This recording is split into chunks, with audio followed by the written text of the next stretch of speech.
स्थित है और आज हम शुरुआत कर रहे हैं केमिस्ट्री यानी कि रसायन विज्ञान। रसायन विज्ञान 3 तरह के भाव हमें इसमें समझने हैं।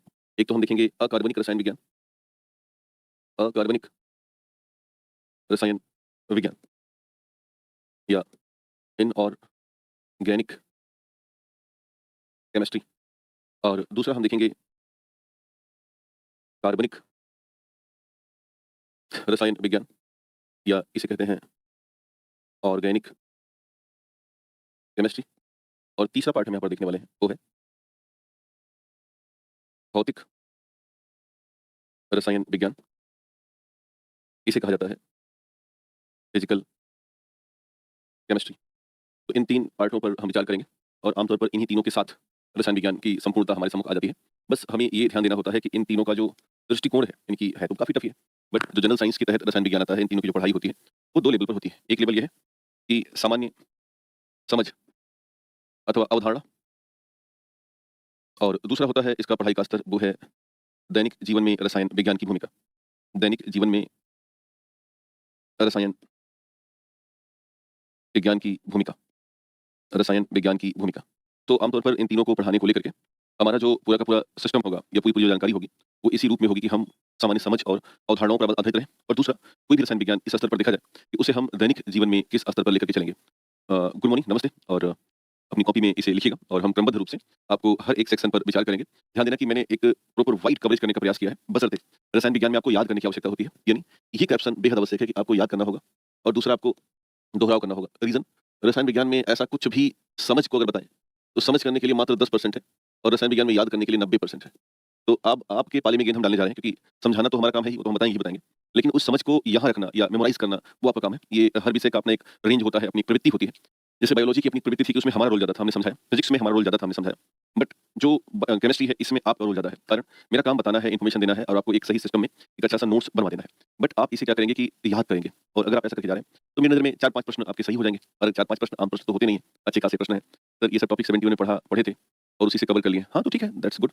केमिस्ट्री तो केमिस्ट्री कोई गलती थोड़ी ना है, चाहे 71 में पढ़ो, चाहे आप उसे 72 में पढ़ो, कोई खास चेंज नहीं आता है।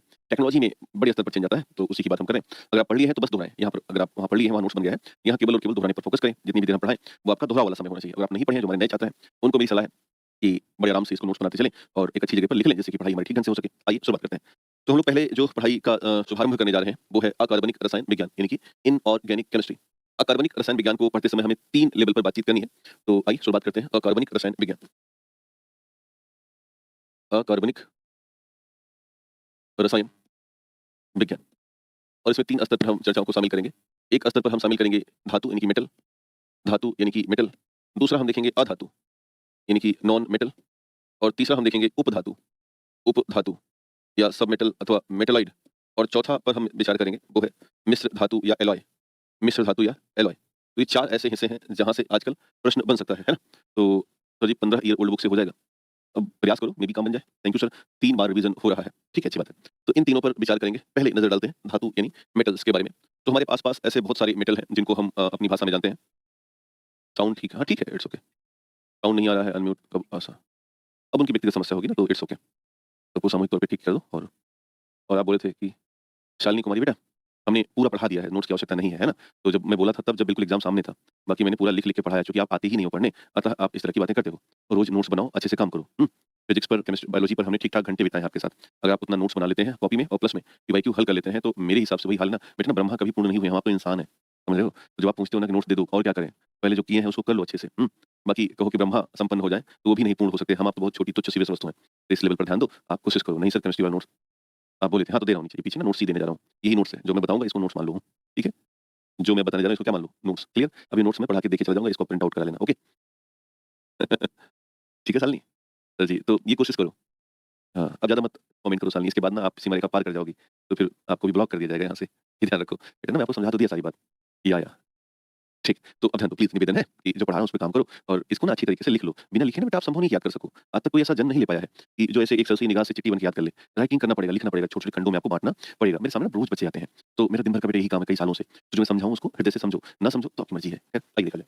तो धातुओं की अगर हम चर्चा करें तो ऐसी बहुत सी धातुएँ हैं जिनको अपने जीवन में खूब इस्तेमाल करते हैं। लोहे का इस्तेमाल से लेकर के और महँगी सोने जैसी धातु के प्यार को लेकर के इंसान समय से बहुत ज़्यादा आतुर रहा है। हमने अपने जीवन में सोने जैसी धातु को इतना ज़्यादा मज़बूत जगह दी है कि शायद ही कोई ऐसी धातु होगी पूरी ज़िंदगी में जिसके लिए इंसान इतना मरा होगा। ख़ैर, इसके अलावा अगर हम दूसरी बड़ी धातु की बात करें, तो इंसान के जीवन में लोहे का बड़ा मूल्य है, बहुत ही महत्वपूर्ण मूल्य है। जैसे सोडियम जो कि चाकू से काट सकते हैं, इसका उतना बड़ा मूल्य नहीं है हमारे जीवन में, यानी कि प्रत्यक्ष ख़ास मूल्य नहीं है। कैल्शियम है, तो कैल्शियम जैसी धातु का कोई प्रत्यक्ष मूल्य नहीं है क्योंकि हम कैल्शियम तो पेड़-पौधों से खा लेते हैं, पा जाते हैं, है ना? अब मैग्नीशियम है या पोटेशियम है या एल्यूमीनियम है। एल्यूमीनियम का थोड़ा बहुत रोल है वो बर्तनवाद में, बाकी इसका भी कोई खास रोल हमारे पास नहीं है, लेकिन सोने जैसी धातु का रोल ठीक-ठाक है। तो आइए इन धातुओं की समझ को बढ़ाते हैं और इसे देखते हैं कि हमें किस स्तर पर जानना होगा। ध्यान देना, ऐसे तत्व बहुत सिंपल सी परिभाषा है कि ऐसे तत्व जो इलेक्ट्रॉनों को त्याग देते हैं, यानी कि मान लीजिए कि कोई मेटल है और ये 1 इलेक्ट्रॉन त्याग दे दिया, तो अब ये इलेक्ट्रॉन त्याग करके बन गया Yम+, यानी कि इस पर एक धनायन आ गया और जिस पर ये 1 इलेक्ट्रॉन त्याग करके अथवा 2 इलेक्ट्रॉन त्याग करके अथवा 3 इलेक्ट्रॉन त्याग करके ये पॉजिटिव चार्ज आ जाते हैं, इन्हें ही हम आमतौर पर धातुएँ कहते हैं। बस एक बात ध्यान में रखनी है कि इसमें ये शामिल नहीं होंगे जिनका नाम है हाइड्रोजन। जैसे एग्ज़ाम्पल के तौर पर लोहा, एल्यूमीनियम, तांबा, सोना, है ना? अब जैसे लोहे की बात करें, तो लोहा इलेक्ट्रॉन त्यागता रहता है। Fe2+ भी बन जाता है, Fe3+, फेरस, फेरिक, ये तमाम ऐसे एग्ज़ाम्पल्स में अपने आप को कन्वर्ट करता रहता है। यानी कि ये जो भाव उत्पन्न हुए उसको हमने मेटल की परिभाषा के तौर पर जाना या समझा। सभी धातुएँ मुख्य तौर पर ठोस अवस्था में होंगी, लेकिन एक ध्यान देना है और वो है पारा। पारा धातु है, लेकिन वो इस अवस्था में होगी कि आप अगर उसको अपनी हथेली पर रखते हैं, तो हथेली से लुढ़क करके नीचे आ जाएगी, यानी कि यह एक तरीके से द्रव के रूप में दिखाई दे रही है। अब ध्यान देना कि कुछ फिजिकल प्रॉपर्टीज़ होती हैं धातुओं की, यानी कि धातुओं के कुछ भौतिक गुणों की हम बातचीत करते हैं, जैसे कि सभी धातुओं में ना चमक होती है और जितना ज़्यादा धातुओं को रगड़ा जाएगा, उतना ही ज़्यादा इलेक्ट्रॉन उत्तेजित होते हैं और जितना ज़्यादा इलेक्ट्रॉन उत्तेजित होते हैं, उतनी ही ज़्यादा धातुओं में चमक आने लगती है। तो सभी धातुओं में एक मेटेलिक चमक होती है और इस मेटेलिक चमक के पीछे का जो रीज़न है, इस तरह से आप देखिए धातु को ऐसे रगड़ दीजिए तो उसके इलेक्ट्रॉन बाहर आ जाते हैं। इलेक्ट्रॉन का बाहर आना ही उनको एक तरीके से धात्विक चमक प्रदान करने की व्यवस्था देता है। दूसरा, धातु में आघात्य वर्धनीयता होती है, अर्थात सभी धातुओं को ना हथौड़े से पीट कर उन्हें पतली चादरों में बदला जा सकता है। लेकिन कुछ खास बात है कि चांदी और सोना, यदि आप इनको पीटोगे तो ये पतली चादर ज़्यादा बनाएँगी, परंतु मरकरी देखो तो द्रव है। एंटीमनी और जिंक यानी जस्ता और आर्सेनिक, ये ऐसी धातुएँ हैं जो अपवाद हैं, यानी कि एंटीमनी, जिंक और जस्ता आदि को पीट करके आप चादर नहीं बना सकते, टूट जाएँगी या ये लिक्विड में है पारा तो कोई चांस ही नहीं बन रहा है। एक और धातु में गुण है तन्यता, यानी कि खींच करके लंबा तार बनाना। तो सभी धातुओं में तन्यता के गुण पाए जाते हैं। इनका इसका मतलब है कि धातुओं को खींचना और खींच के साथ-साथ एक तार बढ़ाते रहना धातुओं का।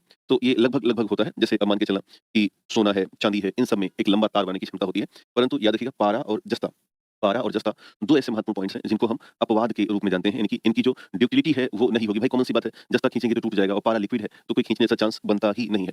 दूसरा, धातुएँ सामान्य तौर पर विद्युत और ऊष्मा की सुचालक होती हैं। अब इसमें पारा भी शामिल है, यानी पारा में भी ये भाव उत्पन्न है, भले ही वो लिक्विड स्टेज में है, उससे कोई मतलब नहीं है, बट वो विद्युत और ऊष्मा की अच्छी खासी सुचालक मानी जाती है। एक और बात ध्यान देना, धातुएँ आमतौर पर मजबूत और कठोर भी होती हैं, आमतौर पर। कुछ धातुएँ ऐसी हैं जो कम मजबूत हैं, जैसे भई अब सोडियम है तो उसको आप चाकू से काट दो, पारा है, लिक्विड है, तो ऐसी स्थिति में कोई ऐसा कॉन्सेप्ट नहीं है ना? तो ये हमें ध्यान में रखना है। जैसे हमने यहाँ पर देखा कि मैलेबिलिटी के बारे में, तो मैलेबिलिटी का मतलब है कि सोने का एक तरीके से बिस्किट है जिसको पीट करके हमें पतली चादर में कन्वर्ट कर देना है, तो इसी को हमने मैलेबिलिटी कहा जो आपके सम्मुख है। अब ध्यान देना, ये तो धातुओं के कुछ ऐसे गुण रहे, देखा होगा कि धातुओं को पीट करके जब हम पतली चादर बनाते हैं, तो कई बार ना जैसे अब सोचो कि जो चांदी के वर्क्स आते हैं जिनको मिठाई पर लगाते हैं या सोने की भी मिठाइयाँ आती हैं, सोने के वर्क होते हैं, उनको भी मिठाई पर लाके चिपका देते हैं। तो अब इसका मतलब क्या है?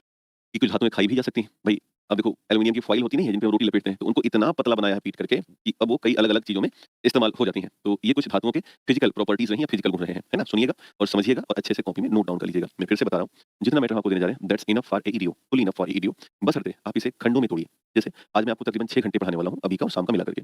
बट इन 6 घंटों में ये मान के हाँ, काजू-कतली पे लगाते हैं। इन 6 घंटों में ये मान के चलना कि आपको मैं लगभग इतना पढ़ाऊँगा, जितना कि आप सप्ताह भर में याद करेंगे, थोड़ा-थोड़ा उसको हिस्सों में डिवाइड करेंगे क्योंकि आपके पास और भी विषय तो होंगे जिनको आप दोहरा रहे होंगे। तो यही मेरी सलाह है। उम्मीद है कि आप इसे खंडों में तोड़ेंगे, समझेंगे और आगे बढ़ेंगे। बाकी जिनमें ओवर कॉन्फिडेंस है भैया, तो पद तो खाली 7, 800, 900 ही है ना, बाकी सबके लिए तो पद है भी नहीं ना, as you wish as you want. तो क्या वो असली सोना? हाँ, असली सोना होता है। असली चांदी होता है जो उसपे काजू कतलिया पे लगा रहता है ना, वो चांदी को पीट-पीट करके पतला बना देते हैं। तो वो आपको खिलाते हैं, सोना, चांदी, च्यवनप्राश खाओ आराम से, है ना, ताकत बढ़ाओ। खैर, तो धातुओं के कुछ केमिकल गुण हैं, रासायनिक प्रॉपर्टीज़ हैं जिनको ध्यान देना। जैसे कुछ धातु जैसे पोटेशियम, सोडियम, मैग्नीशियम आदि बाह्य कक्षा के इलेक्ट्रॉन त्याग करके क्या बन जाती हैं? धनात्मक आयन बन जाती हैं। अब जैसे पोटेशियम है, इलेक्ट्रॉन त्यागा और K+ बन गया। जैसे सोडियम है और सोडियम ने अपना एक इलेक्ट्रॉन त्यागा और Na+ बन गया। जैसे मैग्नीशियम है, मैग्नीशियम ने 2 इलेक्ट्रॉन त्यागा, Mg2+ बन गया, ठीक है? जैसे कैल्शियम है, कैल्शियम ने 2 इलेक्ट्रॉन त्यागा, Ca2+ बन गया। तो इस तरह से जहाँ भी धनात्मक आयन बन रहे हों, वो बहुत ही स्पष्ट तरीके से धातु जैसा व्यवहार दर्शाएँगे। नेक्स्ट की अगर बात करें और क्या प्रॉपर्टी है, तो वो है कि ऑक्सीजन के साथ यह क्रिया करके बनाती हैं धातु ऑक्साइड और जब ये धातु ऑक्साइड बनाती हैं, तो इनकी जो प्रवृत्ति है वो क्षारीय होती है। कैसी होगी? क्षारीय प्रकृति प्रदर्शित करती हैं। बहुत सिंपल से कुछ हमारे पास रिएक्शंस हैं, इनको ध्यान में रखना है। जैसे जब ये सोडियम से रिएक्शन करती हैं, सोडियम और ऑक्सीजन, यानी कि जब सोडियम धातु ऑक्सीजन से रिएक्शन करेगी, तो ये Na2O यानी कि सोडियम ऑक्साइड बनाएगी। क्या बना देगी? ये कहलाएगा सोडियम ऑक्साइड। और ये जो सोडियम ऑक्साइड बना हुआ है, यह एक तरह का क्षारीय धातु है, यानी कि एक तरीके से बेसिक मेटल है। दूसरा, जब ये पोटेशियम ऑक्सीजन से क्रिया कर रहा है, तो पोटेशियम ऑक्साइड बन रहा है, कैल्शियम कर रहा है, तो कैल्शियम ऑक्साइड बन रहा है, मैग्नीशियम कर रहा है, तो मैग्नीशियम ऑक्साइड बन रहा है, जिंक कर रहा है, तो जिंक ऑक्साइड जैसी व्यवस्थाएँ हो रही हैं। यानी कि इस तरह से ऑक्साइड बन रहा है, यानी धातु ऑक्साइड बन रहा है। ध्यान में रखना है कि ऑक्सीजन से क्या बनेगा? धातु ऑक्साइड बनेगा और प्रॉपर्टी कैसी होगी? क्षारीय। अब ये याद रखना है कि किससे बहुत फास्ट रिएक्शन करेगा, किससे स्लो करेगा और किससे हमें ये ध्यान देना है अलग-अलग। तो अभी हम थोड़ी देर बाद आपको धातुओं की क्रियाशीलताएँ बता देंगे। जैसे अब एल्यूमीनियम है, मान लेते हैं कि एल्यूमीनियम है और वो ऑक्सीजन से क्रिया कर रहा है। तो एल्यूमीनियम अगर ऑक्सीजन से क्रिया कर रहा है, तो ये बहुत फास्ट अभिक्रिया होगी, इसे याद रखिएगा। हमें ना इंडिविजुअल याद करने पड़ेंगे कि हम आपको ना बहुत बेसिक केमिस्ट्री तो पढ़ा ही रहे हैं कि आपको हम तरीके से समझा दें। बस इतना ही ध्यान रखना कि इंडिविजुअल याद रखना है हमें। दूसरा, अगर हम Zn यानी कि जस्ते से ऑक्सीजन की अभिक्रिया करा दें, ये भी बहुत फास्ट अभिक्रिया होती है। लेकिन अगर हम आगे बढ़ें और आयरन से ऑक्सीजन की अभिक्रिया करा दें, तो ये भी बहुत फास्ट अभिक्रिया होगी। बट थोड़ा-सा और आगे बढ़ें और हम लेड से अभिक्रिया कराएँ ऑक्सीजन की, तो ये मध्यम अभिक्रिया, कैसी अभिक्रिया होगी? मध्यम अभिक्रिया मानेंगे। अगर हम टिन से ऑक्सीजन की अभिक्रिया कराएँ, तो ये धीमी अभिक्रिया मानी जाएगी। और इसके अलावा यदि हम कॉपर से ऑक्सीजन की अभिक्रिया कराएँ, तो ये भी एक तरीके की धीमी अभिक्रिया मानी जाएगी। तो कई बार हमें इसके फास्ट और स्लो चीज़ें भी पूछी जाती हैं कि कब धीमा होगा और किसके साथ तेज़ होगा। बस कहानी ये है कि जो मोस्ट रिएक्टिव मेटल्स होते हैं वो बहुत फास्ट रिएक्शन करेंगे और जो लेस रिएक्टिव मेटल्स होते हैं वो बहुत धीमा रिएक्शन करेंगे। अभी थोड़ी ही देर बाद हम आपके साथ स्लो और फास्ट वाले जो मेटल्स हैं उनकी हम चर्चा कर देंगे। खैर, तीसरी जो खास बात है वो ये है कि धातुएं क्लोरीन से भी क्रिया करती हैं और ये क्लोराइड नामक एक शानदार सा यौगिक बनाती हैं। जैसे आपको दुनिया को पता है, एक बड़ा सिंपल सी धातु है सोडियम और ये क्लोरीन से भी क्रिया करके सोडियम क्लोराइड NaCl बना ली। तो इस तरह से आप कह सकते हो क्या बन गया? सोडियम क्लोराइड बन गया। जैसे पोटेशियम है, क्लोरीन से भी क्रिया की तो क्या बनाया? पोटेशियम क्लोराइड, या इसे बोलते हैं सिल्वाइट। क्या बोलते हैं? सिल्वाइट कहते हैं।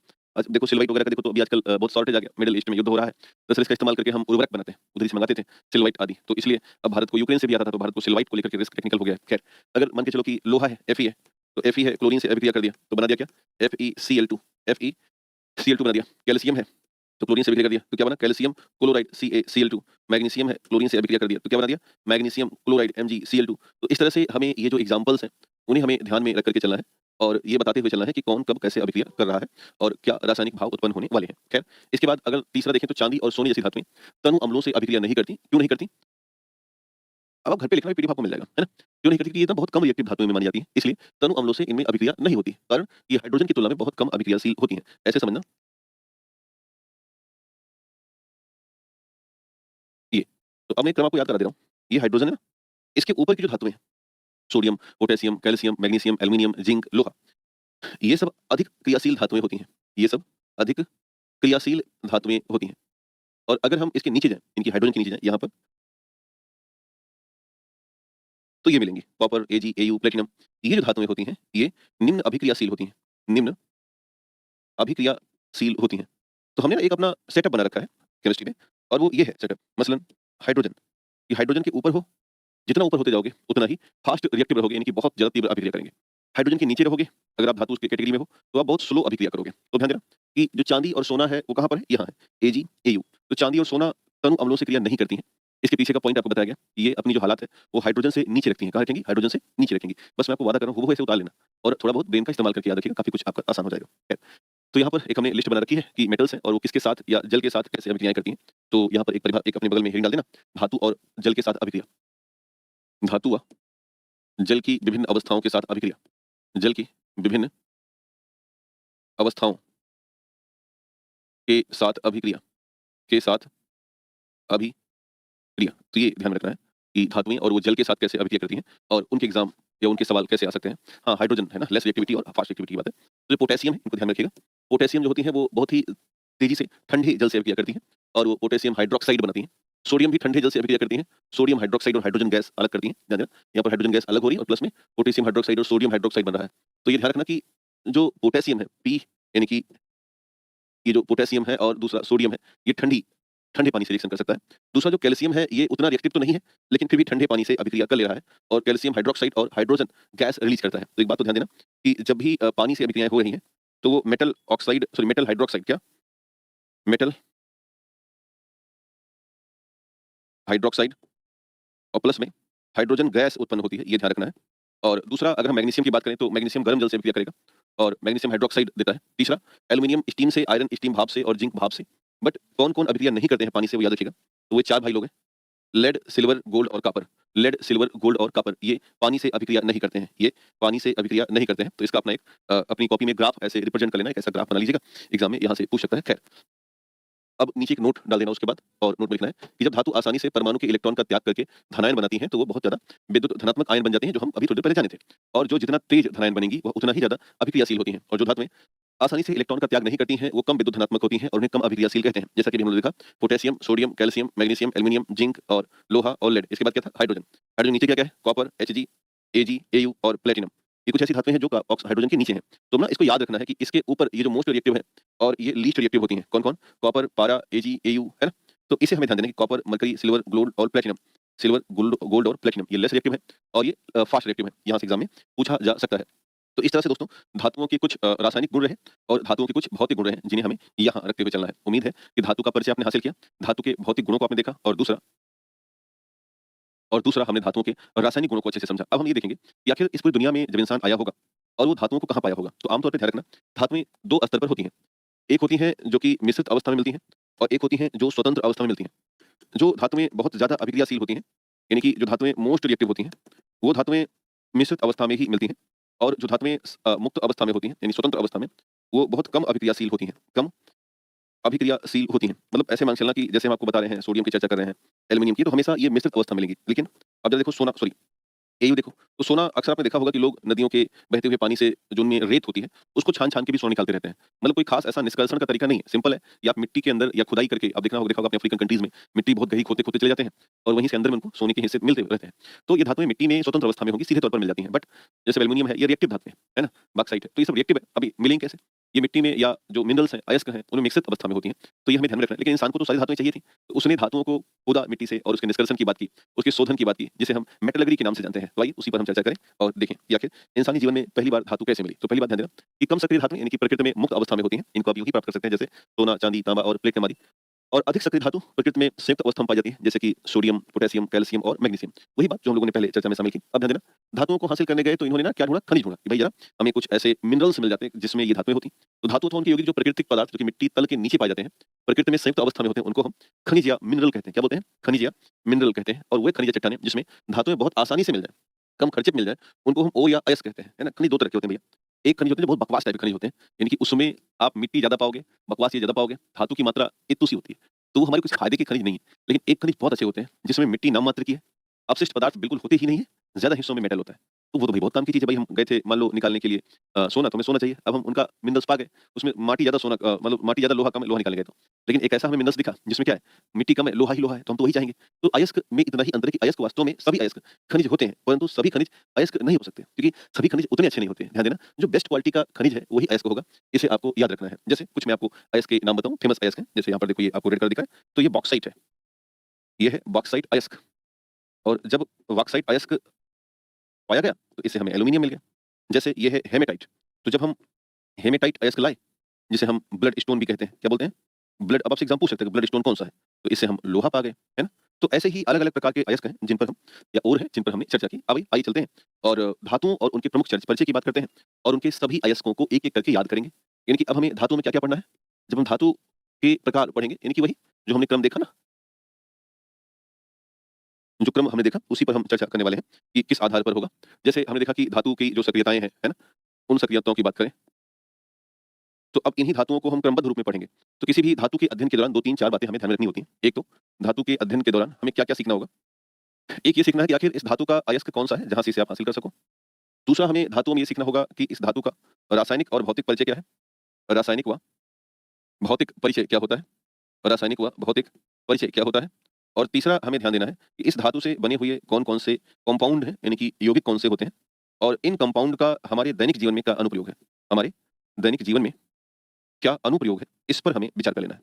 तो अब एक धातु को पढ़ने में हमें लगभग 3 या 4 बातें सीखनी है। एक तो हमें उसका अयस्क देखना है, दूसरा उसके रासायनिक और भौतिक गुणों को देखना है, तीसरा कंपाउंड में देखना है कि कंपाउंड कौन से हो सकते हैं और उन कंपाउंड्स का दैनिक जीवन में कहाँ इस्तेमाल हो सकता है वो देखना है। आइए नज़र डालते हैं। तो एक धातु है सोडियम। अब इतना गरीब टाइप का सोडियम है कि आप देख रहे हैं इसको हम चाकू से क्या कर दे रहे हैं? चाकू से इसे हम काट रहे हैं, काटा जा सकता है। ओके? तो अब इसके अयस्कों के नाम हमें ध्यान में रखने हैं कि कहाँ से हम सोडियम हासिल करें। तो बहुत सिंपल सिंपल से NaCl है, सोडियम क्लोराइड है। सोडियम नाइट्रेट है जिसको हम चिली साल्टपेटर या सोडा नाइट्र कहते हैं, NaNO3 है। सोडियम कार्बोनेट है, Na2CO3 है और बोराक्स है जिसको हम Na2B4O7 10H2O के नाम से जानते हैं, है ना? बोराक्स या सुहागा के नाम से जानते हैं। अब इसका कुछ अपना इंपॉर्टेंट पॉइंट्स हैं जो कि फिजिकल और केमिकल प्रॉपर्टी से कनेक्टेड होते हैं। जैसे सोडियम अत्यंत क्रियाशील धातु है और हवा से अभिक्रिया करके सोडियम ऑक्साइड बनती है, आपने पढ़ा था। मिट्टी के तेल में इसलिए इसे रखते हैं और ये केरोसिन से अभिक्रिया नहीं करती है। सोडियम को पानी से अभिक्रिया करेंगे, सोडियम हाइड्रॉक्साइड बनाएगा और कौन सी गैस निकालेगा? हाइड्रोजन गैस निर्मुक्त करती है। इसे चाकू से काटा जा सकता है और टेट्राएथिल लेड एक एंटी नॉकिंग एजेंट होता है जो कि पेट्रोल में इस्तेमाल होता है। तो ऐसी स्थिति में हमें ध्यान रखना है कि टेट्राएथिल लेड अगर नहीं है, तो ऐसी स्थिति में हम सोडियम के टुकड़ों का इस्तेमाल कर सकते हैं। हेम्फ्री डेवी करके एक वैज्ञानिक थे, इन्होंने पहली बार इस सोडियम को प्राप्त किया था। इसका गलनांक 98 अंश सेल्सियस है और क्वथनांक जो है वो 883 अंश सेल्सियस है, माइनस नहीं प्लस। और पृथ्वी की क्रस्ट पर छठवां सबसे ज़्यादा उपलब्ध मात्रा में ये होते हैं, यानी कि मुख्य तौर पर सोडियम। अब सोडियम के बहुत सारे कंपाउंड्स हैं, यौगिक हैं, जिनमें से एक है sodium hydroxide, sodium bicarbonate, sodium peroxide, borax या सुहागा और चिली साल्ट पीटर, एक-एक करके सब पर विचार करते हैं। इनमें से एक है सोडियम हाइड्रोक्साइड। कौन सा है? सोडियम हाइड्रोक्साइड, इसे बोलते हैं NaOH। देखने में बिल्कुल व्हाइट-व्हाइट सा दिख रहा है। हुँ, तो अब इसका थोड़ा परिचय कि भाई एग्ज़ाम में क्या-क्या आ सकता है। इसको हम कास्टिक सोडा या दाहक सोडा भी कहते हैं। आमतौर पर कास्टिक सोडा या दाहक सोडा का मतलब है कि ये मैल की सफाई करेगा। दूसरा, थोड़ा गर्म सा होता है। तो आमतौर पर जब कभी इसका इस्तेमाल करते हैं तो इसके ज़रिए ही हम साबुन और डिटर्जेंट बनाते हैं। साबुन और डिटर्जेंट बनाते हैं। ये कास्टिक धुलाई और एकदम व्हाइट सफेदी लाने के लिए इसे बोलते हैं ब्लीच लाना, उसमें इस्तेमाल होता है। इसे हम व्हाइट कलर का है तो सफेद कास्टिक भी कह देते हैं। कृत्रिम फाइबर यानी कि रेयॉन के निर्माण में इसकी भूमिका है। फल और सब्जियों आदि को धोने के लिए आमतौर पर कई बार ना फल और सब्जियाँ जब बाहर मार्केट से लाओ तो वो दूषित होती हैं ऊपरी तौर पर। ऊपरी परत इनकी दूषित होती है, तो इसको अगर हमें साफ करना है तो थोड़ा पानी में अगर हम कास्टिक सोडा मिला दें और उसको धो दें सिंपल तरीके से तो साफ हो जाती हैं। दूसरा, बालों को सीधा करने में जो रिलैक्सेसर्स आते हैं उसमें और कार्बन मोनोऑक्साइड की विषाक्तता का पता लगाने में हम कास्टिक सोडा या सोडियम हाइड्रोक्साइड का इस्तेमाल करते हैं। तो ये कई बार ना एग्जाम में कुछ बातें पूछी जाती रहती हैं, ये अंग्रेजी भाषा में, जिनकी भाषा नहीं देखेंगे। अगला है खाने वाला सोडा, जिसे हम कहते हैं सोडियम बाइकार्बोनेट, NaHCO3। ये है सोडियम बाइकार्बोनेट। सोडियम बाइकार्बोनेट आमतौर पर हमारी रसोई में इस तरह के सफेद पाउडर रखे होते हैं जो मीठा सोडा कहलाते हैं। तो क्या बोलेंगे इसको? बोलेंगे खाने वाला सोडा, अथवा इसे बेकिंग सोडा कहेंगे, अथवा इसे मीठा सोडा भी कह देते हैं। इसकी खास बात क्या है? इसे मीठा सोडा क्यों कहा गया? ये इसको हम बेकिंग सोडा क्यों कह रहे हैं? इसकी खासियत पर थोड़ा समझते हैं, फिर हम लौटते हैं। इसे इसलिए कहा गया मीठा सोडा क्योंकि जो सोडियम बाइकार्बोनेट है, जैसे इसको गर्म किया जाएगा ना, तत्काल ही ये कार्बन डाइऑक्साइड गैस देना शुरू कर देता है और कार्बन डाइऑक्साइड गैस देगा तो उसमें बबल बन जाते हैं। जिस भी चीज़ में इसको डालोगे तो इसमें क्या बन जाएगा? बबल बन जाएगा। और अगर बबल बन गया तो आटे-वाटे में ना थोड़ा-सा मतलब स्पंज आ जाता है और आटे में स्पंज आया नहीं, ये डबल रोटी बनने की पूरी प्रक्रिया में आगे बढ़ जाता है। CO2 का मामला है सारा। बहुत पहले फर्मेंटेशन होता था तो वहाँ के माइक्रो ऑर्गेनिज़्म CO2 बनाते थे और तब आदमी जलेबी बनाता था या आदमी जो है पुआ वो बना लेता था। आजकल क्या है, मीठा सोडा डाल दो, वो अपने आप CO2 बना लेगा और CO2 बना लेगा तो ऐसी स्थिति में फिर आप मान के चलो कि उससे फिर भोजन बनाना अच्छा होता है। इसलिए इसको हम मीठा सोडा कहते हैं। डबल रोटी में, बिस्किट में इसका इस्तेमाल उच्च तापमान पर ये विघटित होकर के कार्बन डाइऑक्साइड बनाना शुरू कर देता है। क्या बनाएगा? कार्बन डाइऑक्साइड बनाएगा। हाँ, गुलगुला भी बनाते हैं। क्योंकि मान के चलो अब आप आटे में आटा लो और इसमें NaHCO3 डाल दो।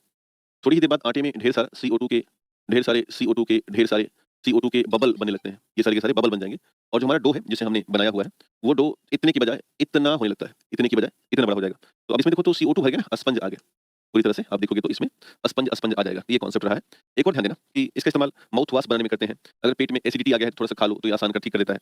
आग बुझाने में और हाइड्रोजन गैस के उत्पादन में भी इसकी प्रमुख भूमिका होती है। हाइड्रोजन गैस के उत्पादन में भी ये अभिक्रिया लिख देना मन करे तो as you wish as you want. अगला है सोडियम परऑक्साइड, Na2O2 इसे कहते हैं। सोडियम परऑक्साइड, सोडियम परऑक्साइड लगभग यह एक तरीके का येलो पाउडर है, यानी कि पीले रंग का एक पाउडर है। सर, तरी के गाद से भी ठेकुआ फुल हो जाता है। हाँ, बट ठेकुआ जैसे ठेकुआ तो सिंपल है। उसको उसके लिए फर्मेंटेशन की ज़्यादा आवश्यकता नहीं मुझे लगता है। मैंने अपने घर में जो बनते हुए देखा है। हमारी पत्नी बिहार से ही है तो वो बड़ा अच्छा ठेकुआ बना लेती हैं और हम लोग उसको बहुत एन्जॉय करते हैं। बट मैंने देखा है उनको कि जब पुआ बनाना होता है तो रात में ही वो पूरा सिस्टम अपना बना लेती हैं। जैसे कि सुबह ना उनका जो पुआ है वो छानते समय थोड़ा-सा स्पंज बना लें, क्योंकि तभी उसमें ना स्वाद बनेगा। नहीं तो फिर वो तो पूरी बन जाएगा, फिर स्वाद क्या बनेगा? कड़कड़ा हो जाएगा। तो इसलिए सोडियम जो हमारा बाइकार्बोनेट है, वो भूमिका में रहता है। अब इसको ना आप लोग लिख ज़रूर लेना भाई, नहीं तो फिर काम ना बनेगा ऐसे।